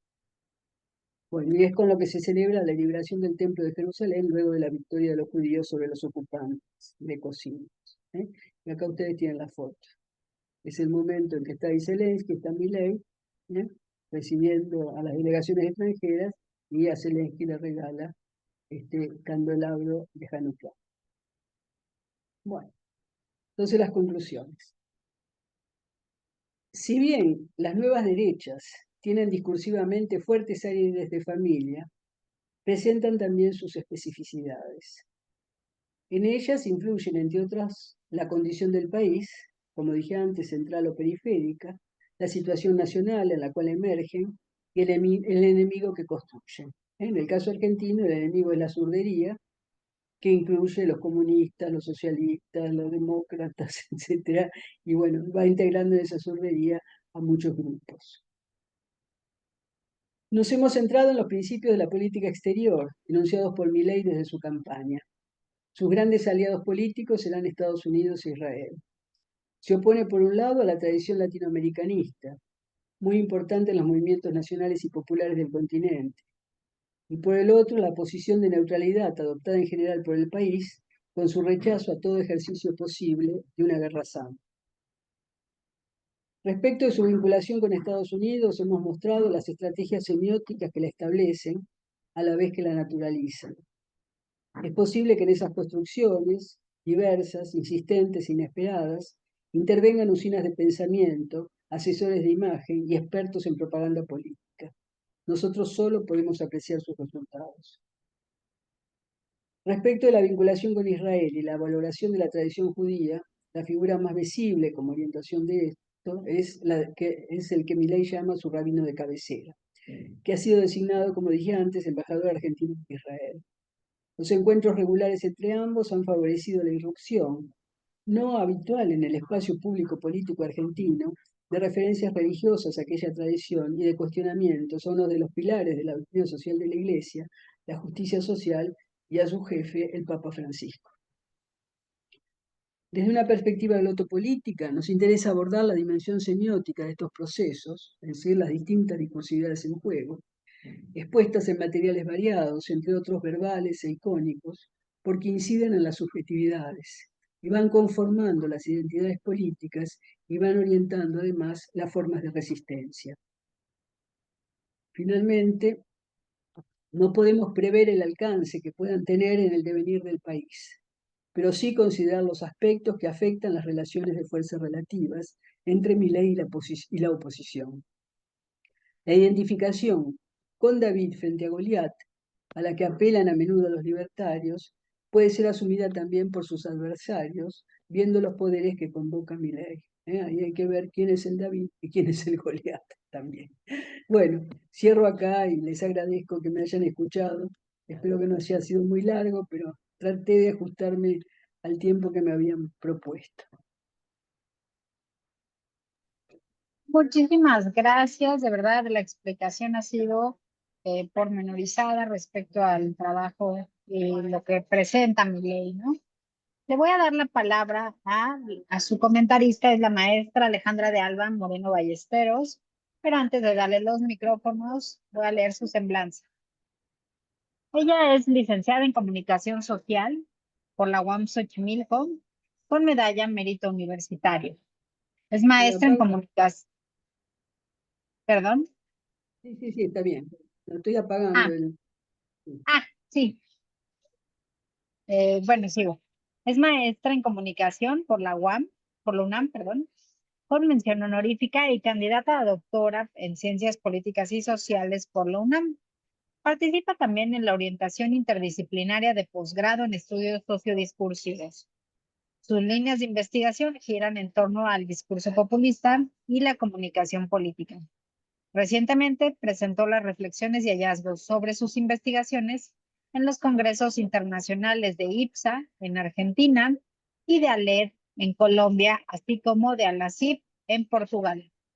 De igual manera, participó en el libro Resignificaciones, Lenguajes en Acción, con el capítulo intitulado La frase La mafia del poder como estrategia discursiva en la campaña presidencial de 2018, en el que propone un esquema metodológico fundamentado en las teorías de la argumentación, la contraargumentación, la teoría de marcos y de las estrategias discursivas para seguir las trayectorias de la resignificación en el uso de la frase la mafia del poder como entidad discursiva protagónica, en el marco del proceso electoral que le dio el triunfo al expresidente de México, Andrés Manuel López Obrador.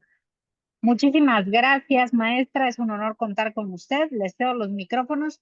Tiene 15 minutos, por favor. Muchas gracias, doctora Samaniego, y muchas gracias a la doctora Elvira Narvaja de ARNUC.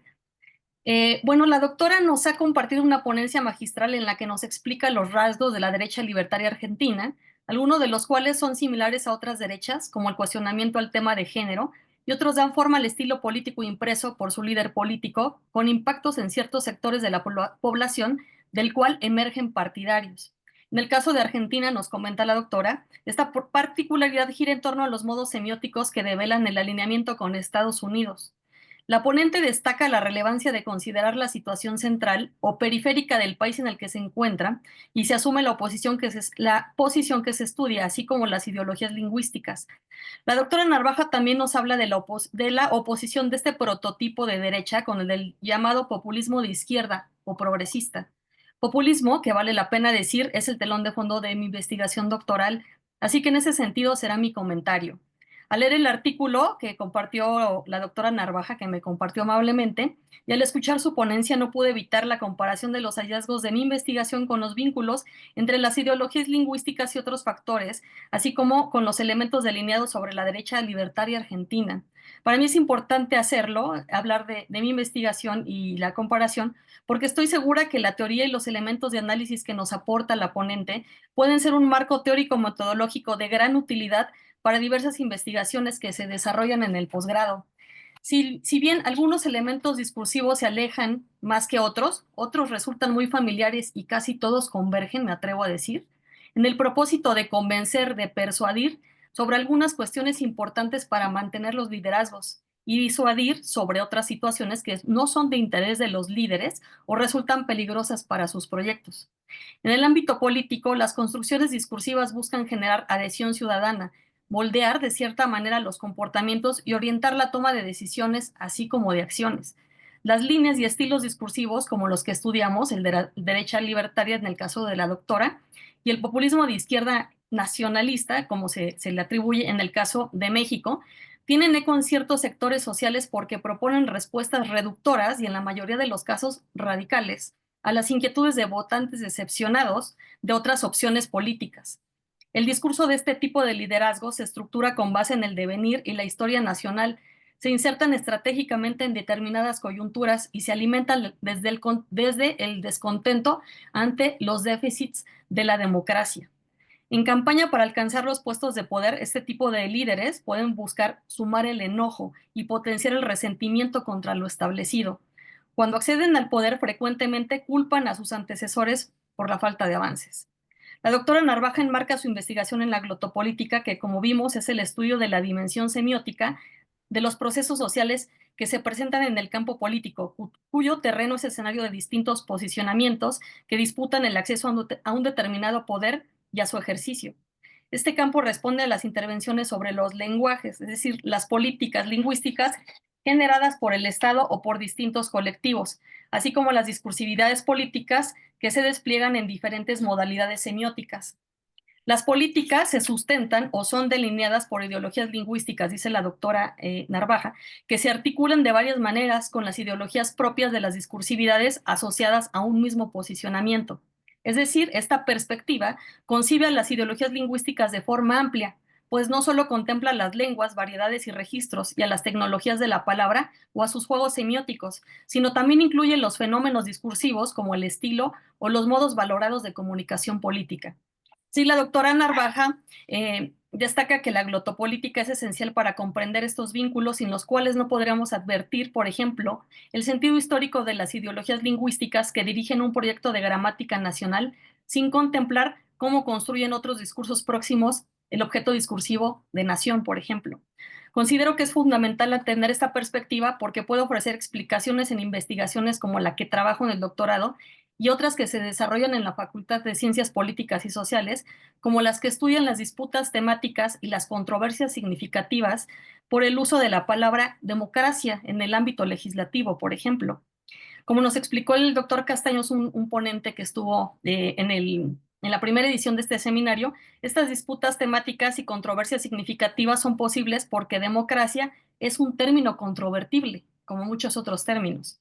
En cuanto a mi objeto de estudio, es deseable comprender esta articulación de ideologías lingüísticas con las ideologías de las discursividades también, dado que el uso de la palabra y frases como conservador, conservadurismo y pensamiento conservador por parte del expresidente de México es relevante para explicar la construcción del adversario universal, las connotaciones que le aportan a estos términos la pugna de los conservadores y los liberales del siglo XIX en México, es fundamental para comprender esto. En este caso, parto del estudio del enmarque populista desde la perspectiva discursivo-performativa de Laclau y de la reconfiguración de la noción de significante vacío, es decir, comprendo la entidad discursiva vinculada con el conservadurismo como un significante protagonista, no vacío. Todos los significantes son variables, tienen significados variables, pero en este caso es populista porque ayuda a generar una identidad popular. Está compuesto por términos privilegiados útiles en la construcción precisamente de esta identidad y tienen un rol articulador y condensador del campo antagónico. Concibo este significante como un signo cuyo significante es la entidad discursiva relacionada con las palabras derivadas del verbo conservar, mientras que su significado es variable. Los rasgos que lo constituyen se ordenan y reordenan de acuerdo con los entornos, los propósitos en donde es emplazado, así como la respuesta a la interacción discursiva y con otros interlocutores. No obstante, su significado mantiene un núcleo eh, significativo que le permite convertirse en tema a nivel intra e interdiscursivo.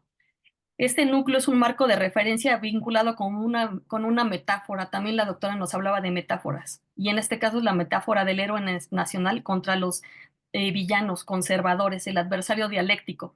Este significante no apela a una totalidad inalcanzable como sostiene Laclau, creo yo.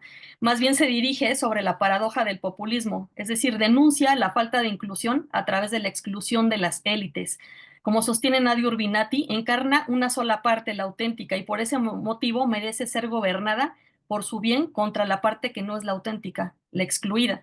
El significante protagonista es un punto en el sistema de la lengua que sí es representable, pues el presidente señala quiénes son conservadores y quiénes son sus aliados y quiénes ostentan este pensamiento conservador. Pero los rasgos de significado de este significante protagonista no se mantienen inamovibles, porque el propio expresidente los modifica de acuerdo con el interlocutor a que se refiera, y en algunas ocasiones los rasgos de significado también se disputan por los interlocutores, y así cambia el significado. De tal manera que esta entidad discursiva caben actores de todos los sectores posibles y de todos los pensamientos más diversos, desde ciudadanos inconformes hasta intelectuales, académicos, instituciones, periodistas, organizaciones no gubernamentales, movimientos sociales e instancias internacionales, y por supuesto sus adversarios tradicionales como el PRIAN, el partido del PRI contra y el partido del PAN, y su líder, descrito con rasgos casi demoníacos, es decir, el expresidente Carlos Salinas de Gortari. En resumen, todo aquel o aquella que no coincida con el pensamiento del expresidente López Obrador critique sus políticas y acciones de gobierno o denuncie alguna anomalía. Ante eso es plausible la explicación que la doctora Narvaja me compartió en su artículo. Ella dice que las ideologías que afectan los objetos del lenguaje parten de los vínculos con constelaciones ideológicas más amplias que a su vez dependen de las posiciones que los actores adopten frente a las problemáticas de su tiempo y según el espacio social de pertenencia. Cuando la doctora Narvaja expone que la cristalización de las ideologías sobre los objetos del lenguaje se presenta en ideologemas o máximas ideológicas, pensamos en frases que repitió una y otra vez el expresidente López Obrador durante sus periodos como candidato presidencial, sus diversos periodos. Él decía, la oligarquía rapaz es responsable de la tragedia nacional.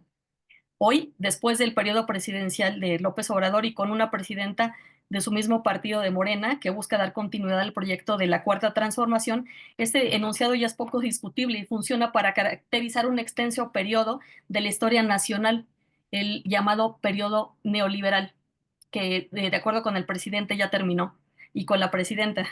Las ideologías lingüísticas pueden relevarse en prácticas y comportamientos, señala nuestra ponente.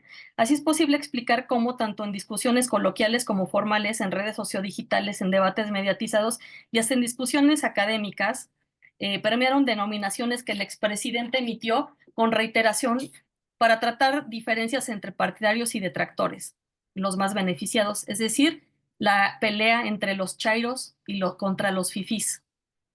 Asimismo, la ponente señala que las ideologías lingüísticas pueden identificarse a partir de escenas glotopolíticas en las que se irrumpe discursivamente la cuestión del lenguaje por razones que no son evidentes en un primer momento o que son percibidas como anómalas, no habituales o transgresoras o inadecuadas a la situación o al tema que requieren alguna explicación.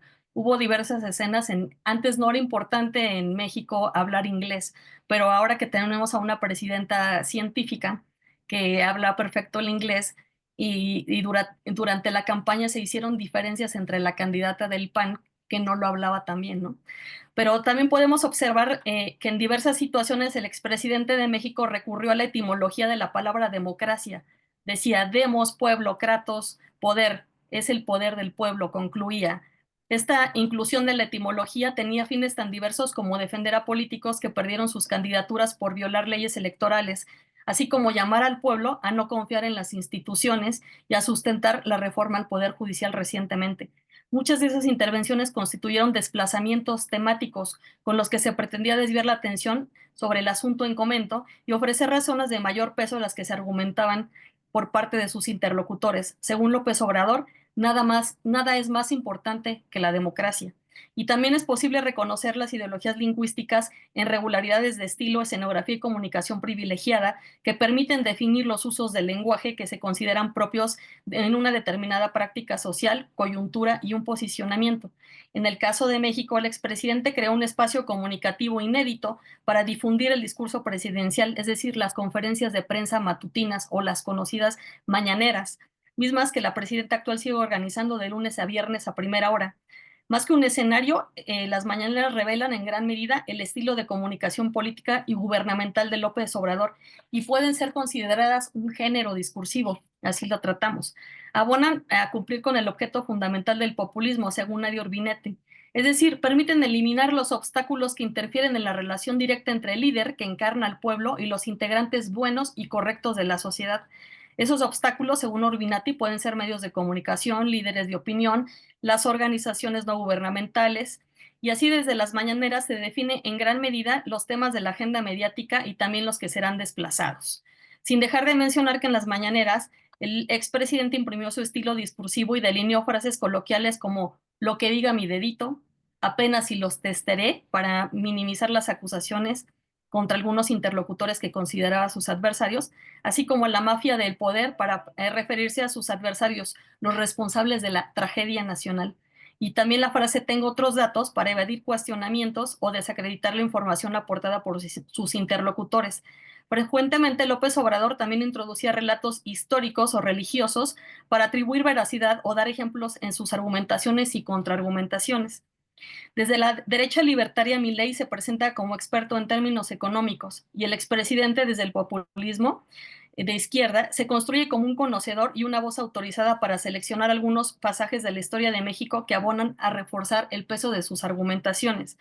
En el caso argentino, la exclusión de la política de la vida social es reemplazada por la economía y un grupo amplio de técnicos y gestores que podrán recurrir uniformemente a la inteligencia artificial en la búsqueda de claves interpretativas globales, dice la doctora Narvaja. Desde el enmarcamiento populista de izquierda se rechaza y culpa al neoliberalismo de los grandes problemas nacionales. Se propone la separación del poder político y económico y también se proponen nuevas políticas y acciones instituyentes y se da fin por decreto al periodo neoliberal. En este punto y en todos los referentes al discurso es fundamental recordar que, de acuerdo con Austin, cuando decimos, hacemos algo. De tal manera que es relevante emprender una revisión de los actos de habla que cumplieron con las condiciones de felicidad, así como aquellos infortunios y la manera en que el Estado se ha transformado. Valdría la pena revisar esto. Si bien en México no se ha presentado una lucha contra lo que se designa en términos generales el lenguaje inclusivo, como en el caso argentino, el expresidente se le declaró humanista cuando le preguntaron si era feminista. En otros casos, con el fin de ironizar y denostar a determinadas instituciones, el expresidente y algunos de sus partidarios cambiaron el nombre de Suprema Corte de Justicia por Suprema Corte del Derecho o de Injusticia, con las connotaciones que esto conlleva. Esto ocurrió cuando la Corte echó atrás las reformas de ley que impulsó el expresidente. Y si hablamos de una batalla lingüística por el uso de términos, el expresidente prometió la creación de un diccionario de las palabras de la época neoliberal y posneoliberal, y tras cuestionar el uso de palabras de moda como empatía, holístico y resiliencia. El expresidente argumentó que este tipo de palabras no permiten hablar con el pueblo para exponer información de manera clara y sencilla. Indicó que los intelectuales orgánicos, sus adversarios, critican el habla popular, pero es la mejor manera de comunicar. Dijo que nos permitan seguir informando a todos los ciudadanos. Es una obligación que tenemos como autoridad, ¿no? Ahí vemos un registro en términos de lenguaje más popular, más coloquial. Si abordamos la ideología lingüística y sus vínculos con factores culturales, la denominación del partido Movimiento Regeneración Nacional, Morena, remite a la representación totémica de la Virgen de Guadalupe, comúnmente conocida como la Morenita, una epifanía patriótica en la que convergen lo religioso y lo étnico. Con esta denominación, además de apelar a un símbolo religioso, se recurre a la tradición cultural propia de la evangelización en la Nueva España como una figura conciliadora entre las culturas indígenas y la tradición. La inserción de Morena en el mercado político responde a la búsqueda de afinidad con la población. Está vinculada con el arraigo a la Virgen de Guadalupe. Finalmente, encontramos coincidencias en la construcción argumentativa y contraargumentativa en los estilos discursivos de la derecha libertaria y populista de izquierda. Claro está, con diferentes matices, con diferentes registros, con diferentes intensidades, con diferentes intenciones y dimensiones. Uno privilegia la economía por encima de la política y el otro se construye como anti-neoliberal. Todo esto responde a la construcción del etos discursivo de cada líder, así como los diversos entornos y marcos que corresponden a los discursos que se enuncian. En este sentido, ubicamos la prevalencia de un enfoque argumentativo ad personam, es decir, con las que se califica o descalifica al interlocutor, y ad conditiones, que pertenece a las condiciones anteriores de la argumentación, como desplazamientos temáticos y controversias significativas, entre otros recursos. Todo esto por encima de la argumentación ad rem, que se concentra en el asunto que se discute y que podría abonar a la deliberación democrática. Algunas estrategias que coinciden y que hemos podido observar son la simplificación, el desplazamiento temático, la clasificación y reclasificación de aconteceres, la rejerarquización de la pertenencia de los asuntos discursivos, el desplazamiento de principios y criterios de juicio discursivo, la atribución de intenciones extradeliberativas a los interlocutores y la reducción de compromisos deliberativos. Entre las técnicas argumentativas giran en torno a la narrativa mítica, el uso de afirmaciones cargadas connotativamente, las metáforas, los juicios desmesurados, la identificación de jueces discursivos ad hoc, la victimización, la polarización, la construcción de un adversario universal, sobre todo. Esto último implica, como dice la doctora Narvaja, la demonización de un sector o grupo de la población, con la correspondiente construcción del enemigo incorpóreo, que administra una dosis de miedo o incertidumbre más elevada, como la zurdería o la casta en el caso de Argentina, o el neoliberalismo y el conservadurismo en el caso de México. Podríamos hacer un análisis comparativo a partir de la perspectiva teórico-metodológica que aporta la doctora Narvaja, y podríamos abrir otras líneas de discusión más extensas, pero por ahora solo dejo una reflexión. Después de lo que escuchamos, este tipo de construcción discursiva con enmarque de izquierda libertaria por un lado y de enmarque populista de izquierda por otro, no se centra en la discusión de los asuntos que se abordan, recurre frecuentemente a condiciones preliminares de la argumentación, fundamentalmente a la denostación del adversario, lo cual no solo constituye la alimentación de la polarización exacerbada, sino la promoción y naturalización de la violencia en diversas formas y en distintos grados.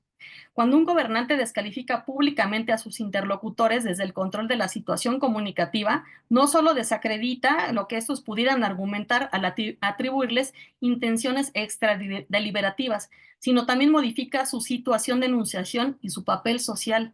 La polarización exacerbada afecta ética, política y emocionalmente a los interlocutores, pero también oculta o niega las causas y los problemas, así como también evade soluciones de problemas estructurales. Se basa fundamentalmente en sistemas de creencias, no en la discusión racional de los temas. Así, frecuentemente se clausuran los canales de deliberación que son muy deseables en la democracia. Entonces, habría que preguntarnos qué tanto aportan o hasta qué punto deterioran la democracia y la deliberación estos estilos discursivos, y qué tanto contribuimos particularmente en su difusión o reproducción, o en contrarrestar estos enmarques y sus posibles efectos negativos. Muchas gracias. Muchas gracias, Alejandra, por tu comentario, ¿eh? Muy interesante. Yo conozco muy poco el discurso mexicano, el discurso político mexicano, así que para mí es muy iluminador, muy interesante, ¿no? La relación que vos has establecido, ¿eh? Ahora, pienso que hay que tener en cuenta algunas cosas. Hay un análisis que un lingüista francés hace del populismo, el lingüista se llama Charodot, ¿no es cierto? Que él va a decir que en realidad el discurso populista es una exacerbación del discurso político en general, ¿no es cierto? Y a mí me pareció interesante esa observación, porque muchos de los rasgos que vos has señalado son rasgos exacerbados del discurso político, ¿no es cierto? El discurso político cuando se analiza como tal discurso político. Creo que eso es un elemento que tiene importancia. Otro elemento que tiene importancia es que tenemos que ver, por un lado, estas semejanzas. Yo estuve hace muy poquito en un congreso de glotopolítica en Chile, ¿no es cierto? Y muchos de los ponentes trabajaban sobre las nuevas derechas en sus respectivos países, ¿no es cierto? Y entonces, bueno, ahí encontrábamos rasgos muy comunes, ¿no es cierto? Rasgos muy comunes. Eh, la explicación de esos rasgos comunes, algunos la daban por la importancia que tienen las redes sociales, es decir, que tienen una difusión amplia y por eso hace que se asemejen tanto todas estas derechas, ¿no es cierto?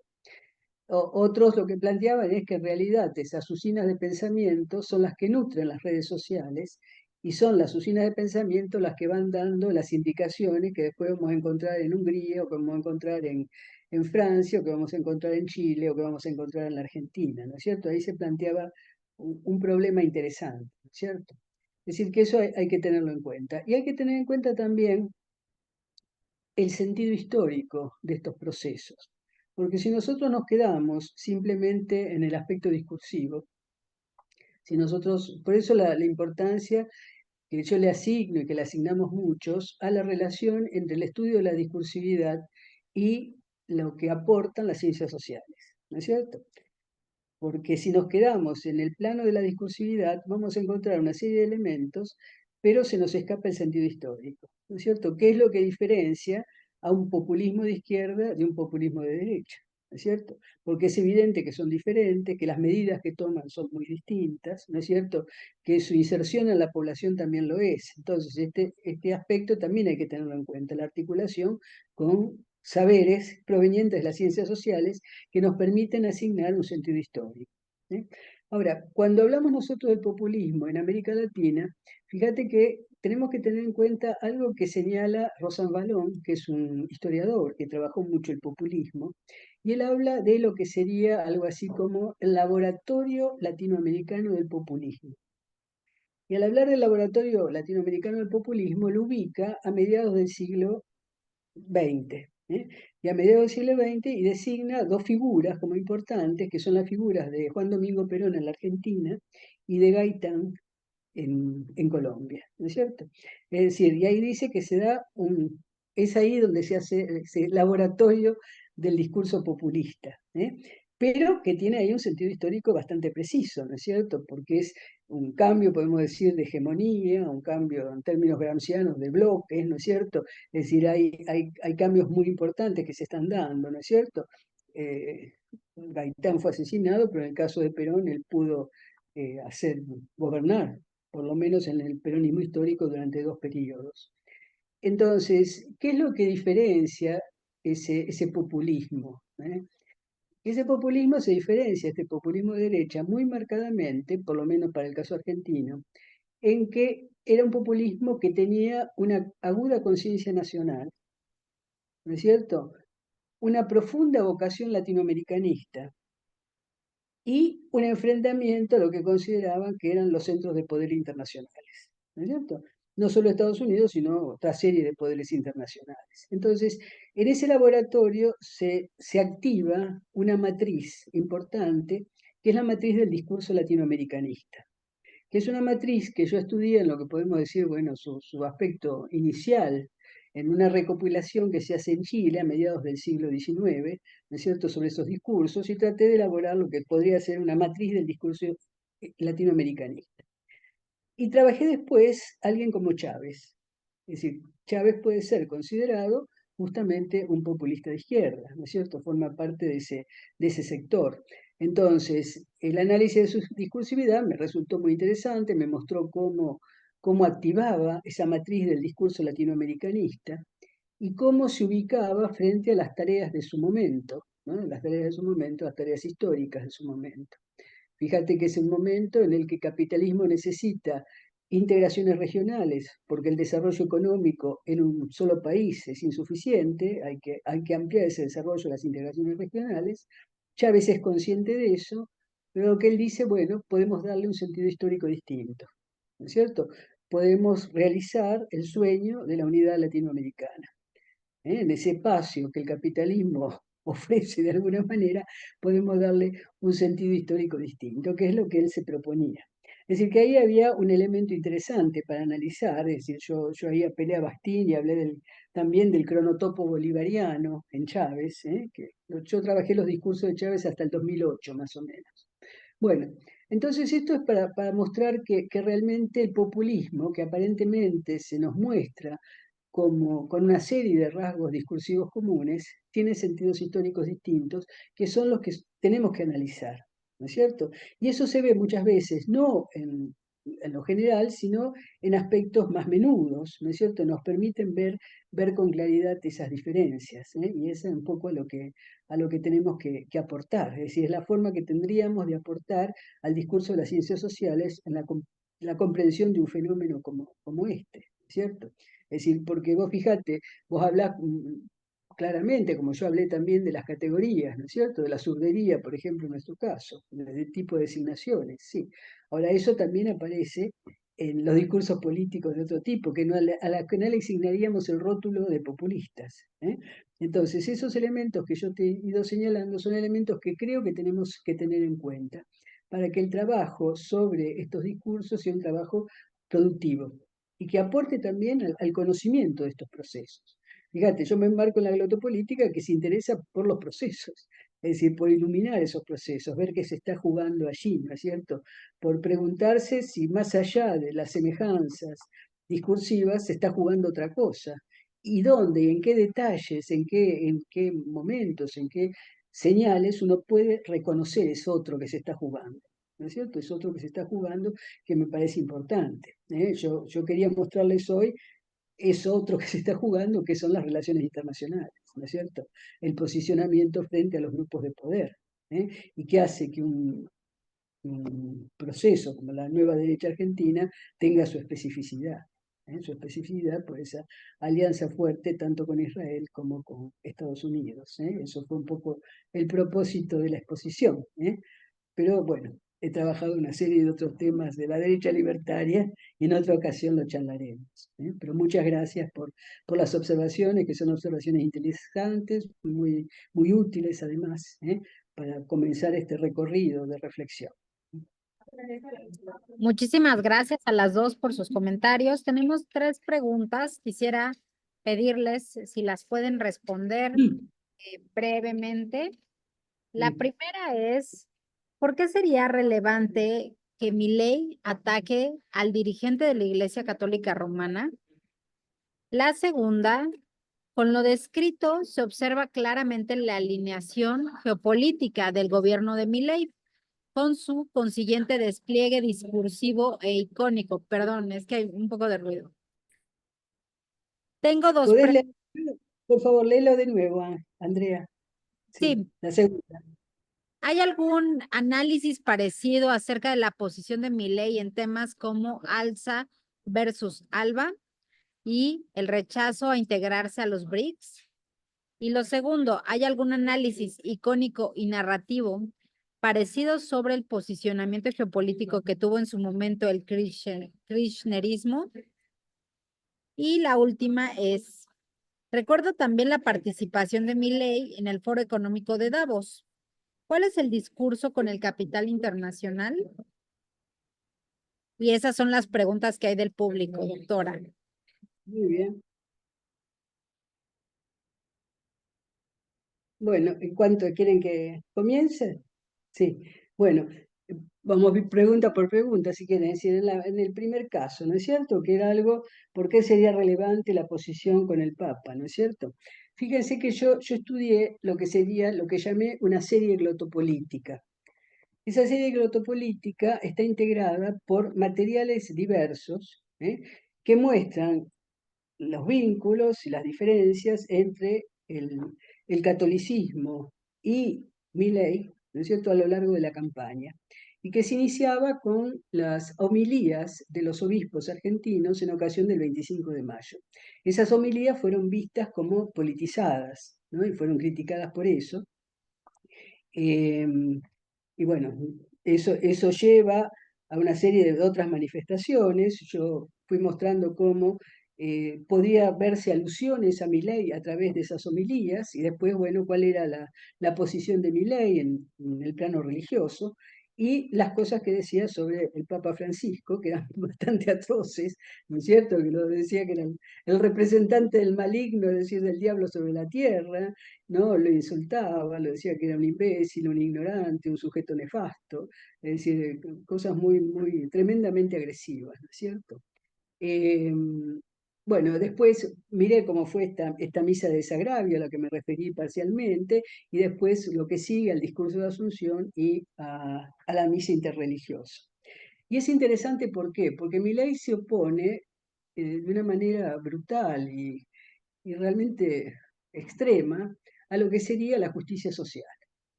Y ese sintagma, justicia social, es un sintagma que aparece ligado en principio a la doctrina social de la Iglesia, pero después ha sido asumido declamatoriamente por una gran cantidad de políticos que adhieren a un nacionalismo popular, ¿no es cierto? Entonces, esa crítica a la justicia social está asociado también a una crítica a la distribución de la riqueza, una crítica al igualitarismo. Él plantea, como les dije yo, que somos seres desiguales y que la igualdad solo es un proceso sangriento, ¿no es cierto? Entonces, es interesante ver esto porque en un momento que fue esa campaña, aparecía casi como un prolegómeno de una guerra santa. Es decir, que ese belicismo que se manifestó en Milei ya como miembro del gobierno, es decir, se planteaba por lo exagerado que era todo eso y por las reacciones que eso despertaba, ¿no es cierto? Y después él tomó una serie de medidas que también atacaban medidas anteriores hechas por el gobierno de Alberto Fernández y por el gobierno de los Kirchner, ¿no es cierto? Entonces, es interesante ver la posición frente al Papa, porque no es solamente frente al Papa, sino frente a una corriente que tenía un peso en la Argentina y que sigue teniendo un peso, y que está sostenida por ciertos sectores de la Iglesia, porque también, así como veíamos las diferencias en la religión judía, también las diferencias están en la religión católica, ¿no es cierto? Pero lo que me pareció es que era casi como un esbozo de guerra santa, ¿no es cierto? Lo que se estaba planteando ahí, y que me parecía que si se acentuaba el belicismo podía ser peligroso, ¿eh? Por eso era interesante analizar un poco este fenómeno, ¿eh? No sé si Alejandra quiere hacer algún comentario. Es suficiente con lo que dijo usted, doctora. Muchas Bueno, gracias. bueno. Eh, Después, otros aspectos, pregunta por otros aspectos de la política internacional, ¿no es cierto? Es decir, yo no he estudiado esos otros aspectos. Me parecía muy interesante ver estos dos porque estaba ligado a lo que yo había trabajado sobre el populismo de izquierda. Y entonces, evidentemente, se oponía a eso que el populismo de izquierda planteaba. Pero lo que es sí interesante es, por ejemplo, la política respecto del Mercosur, ¿eh? Fíjense que el Mercosur fue un espacio que fue pensado como una matriz de una posible unión latinoamericana, que dio lugar después a UNASUR, que también fue importante, que influyó notablemente en la CELAC, es decir, en distintas instancias de integración regional, ¿no es cierto? Y que tenía en el plano lingüístico la postura de desarrollar un bilingüismo español-portugués, ¿no es cierto? Y ese Mercosur se oponía a lo que fue la Alianza del Pacífico, que era la Alianza del Pacífico sostenida por Chile, sostenida por Perú, por Colombia y por México, donde el bilingüismo aparecía como un bilingüismo español-inglés, ¿no es cierto? Y por eso, desde el punto de vista nuestro, glotopolítico, nos interesaban esos juegos, ¿eh? Ahora, fíjense que la oposición al Mercosur es una oposición muy marcada. En los hechos se tiene que atenuar porque realmente Brasil es uno de los socios comerciales más importantes para Argentina. Entonces hay entre las declaraciones y los improperios en contra de Lula, ¿no es cierto? Y las acciones hay una distancia, ¿no es cierto? Que eso es lo que hay que analizar, ¿no es cierto? En general, lo que se puede ver es que él busca una forma de aliarse con un centro de poder, que es el centro de poder de Estados Unidos. Y por eso también ha criticado a China, ¿no es cierto? Pero ahora se ve obligado a viajar a China, porque en realidad necesita el apoyo chino, que China ya le dio también un apoyo económico.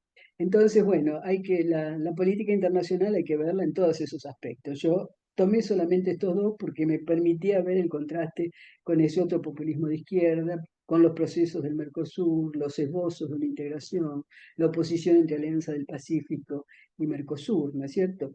Y también pensar las expresiones más actuales del progresismo latinoamericano, como es el Grupo de Puebla. ¿Eh? Por eso. Entonces, no voy a satisfacer mucho a esa persona que preguntó. ¿Eh? A ver qué otra cosa. ¿Vos querés decir algo, Alejandra, no? ¿Sobre eso? Sí, A ver. nada más comentar que precisamente lo que hablábamos, ¿no? El discurso responde a las necesidades pues, de los pueblos, el discurso político, sobre todo a las necesidades del lugar en donde se inserta, ¿no? Hay que Claro, recordar la crisis económica, ¿no? Y dar respuestas a cierto sector de la población, ¿no? La, la figura que tiene Estados Unidos económicamente pues es una fuerza que pretende atraer Milei, ¿no? Para claro, poder ganar adeptos y dar solución a problemas en realidad estructurales, ¿no? Que claro, pues, no y son- sí. No, y eso activa una memoria, fíjense que siempre aparece, que es la memoria del panamericanismo opuesto al latinoamericanismo. Que los dos, es decir, el panamericanismo se asienta en la doctrina Monroe y el latinoamericanismo en las guerras de la independencia, pero surgen en las mismas épocas, ¿no es cierto? Es decir, que esos dos elementos están ahí. Fíjense el caso del ALCA. El ALCA fue una propuesta que tendía también a la integración continental y fue desechada en el 2005 en Mar del Plata, en la Argentina, por Chávez y por Kirchner, por ejemplo, ¿cierto? Es decir, ahora lo que Milei plantea es a su manera el panamericanismo, es decir, que son dos memorias discursivas que están recorriendo nuestros dos siglos, como digo yo siempre, de vida independiente. Ahora, respecto de los discursos internacionales, creo que son muy interesantes en Milei, ¿no es cierto? Porque allí lo que pretende es enseñarle al capitalismo cuál es la conducta que tiene que tener, lo que es de alguna manera gracioso. Pero más allá de eso, es decir, en esa lucha que él entabla, porque tiene reminiscencia de Guerra Fría, contra el comunismo, contra el socialismo, contra qué sé yo, mostrarle que nos remite a otras épocas y que por supuesto pienso que el auditorio no lo puede entender, porque no sé qué interpretación hará. Ahora, el discurso de Davos es un discurso muy, muy interesante, ¿no es cierto? Porque también ahí está hablándole a esos grandes capitalistas, ¿no es cierto? Y yo el discurso de Davos lo trabajé, pero en relación con el discurso ecológico, ¿no es cierto? Es decir, trabajé sobre los discursos medioambientalistas, ¿no? Y entonces ahí aparecía también en el discurso de Davos, la idea de que hay que explotar los recursos naturales, ¿no? Y hay incluso un segmento que después en la versión oficial no apareció, en la que Milei dice que es injusto que los grandes países que han explotado sus recursos naturales ahora usen la Agenda 2030 para oponerse a que los países como los nuestros hagan la explotación correspondiente. ¿Eh? Pero bueno, tanto el discurso de Davos como el discurso en Vox, en España, como el discurso ante la ONU, que yo lo traje a colación porque es el más próximo, como los discursos frente a las convenciones conservadoras, etcétera, son interesantes, aunque muy reiterativos, pero exponen esa posición, ¿no es cierto? Una posición que me imagino que en muchos casos asombrará al auditorio. ¿Eh? Pero creo que es interesante verlo porque también está en la idea de Milei de que él es algo así como un profeta planetario, como un profeta planetario que está ahí expresándose y qué sé yo. Bueno, entonces creo que lo de Davos y esos discursos internacionales tienen que ser tenidos en cuenta. Eh, y creo que había un planteo sobre las diferencias con el kirchnerismo, creo que era eso, ¿no? Era una de las preguntas, ¿no es cierto? Bueno, es decir, el kirchnerismo se inscribe en el gran movimiento nacional popular argentino que es el peronismo, ¿no es cierto? Con todas sus variaciones. Entonces, en el momento, sobre todo en el momento en que estaba Kirchner y los gobiernos de Cristina, que fueron esos gobiernos progresistas de las primeras décadas del siglo, ¿cierto? Tuvieron una política muy común con Evo Morales, con Lula da Silva, con Chávez, es decir, una política que los unía a todos. Y en esa política estaba, por un lado, la idea de que América Latina tenía que ser una tierra de paz, Es decir, una oposición muy grande frente al belicismo de Milei es la defensa de América Latina como zona de paz, ¿no es cierto? Eso por un lado. Por el otro lado, el acentuar los vínculos latinoamericanos. Yo expliqué lo de Chávez. Es decir, Chávez es el único que hace lo que Milei llama la batalla cultural. Es decir, Chávez hizo una batalla cultural importante, por eso pudo tener la adhesión de muchos ahí en su país, que no hicieron los otros. Es decir, Evo también la hizo, ¿no? Pero en el caso de los Kirchner no la hicieron, simplemente tuvieron una posición más o menos burocrática sobre la integración, aunque participaron en todas las reuniones. Yo analicé también varias de esas reuniones. Es decir, que hay una oposición entre eso que llamábamos el latinoamericanismo, propio de estos gobiernos progresistas de principio de siglo, y este alineamiento de Milei y de la derecha libertaria con Estados Unidos. Creo que ahí está esa diferencia fundamental. Pues muchísimas gracias. Yo les agradezco a las dos por exposiciones, la de la doctora Arnuk, detallada y además muy precisa respecto al fenómeno de Milei. Y también a la maestra Patricia por todos los elementos que nos permitieron hacer una suerte de comparación que habría que revisarla con más detalle entre la administración de Javier Milei y la del expresidente Andrés Manuel López Obrador. Yo invito a toda nuestra audiencia a que revisen estos videos y también revisen videos pasados. En el seminario o en la primera edición tuvimos justo al doctor Patrick Charadó para exponiendo de estos temas y para que pues vean las otras sesiones que les ayuden a complementar sus trabajos de investigación. Y los invito a la siguiente sesión que tendrá lugar el día 29 de octubre a las 10 de la mañana, en donde nos va a acompañar Teun Van Dijk con el tema Discurso, Populismo y la Derecha Reaccionaria. Yo le agradezco doctora Elvira, le agradezco maestra Patricia de Alba y los invito, agradezco a la Facultad de Ciencias Políticas y Sociales, al Centro de Estudios en Ciencias de la Comunicación, al Centro de Estudios Políticos y al programa de posgrado por todos los apoyos en la gestión de este evento, a nuestras participantes y, ponentes el día de hoy y a nuestra audiencia les agradezco que hayan sintonizado esta sesión y que los invite para las siguientes sesiones y para que revisen las emisiones pasadas. Muchísimas gracias y seguimos en comunicación. Bueno, gracias a las dos. Bueno, y hasta la próxima, ya tendremos ocasiones de charlar. Eso. Bueno, Muchísimas chao y gracias. gracias Hasta la por lo que próxima, me están doctora. viendo. Muchas gracias, doctora. Chao.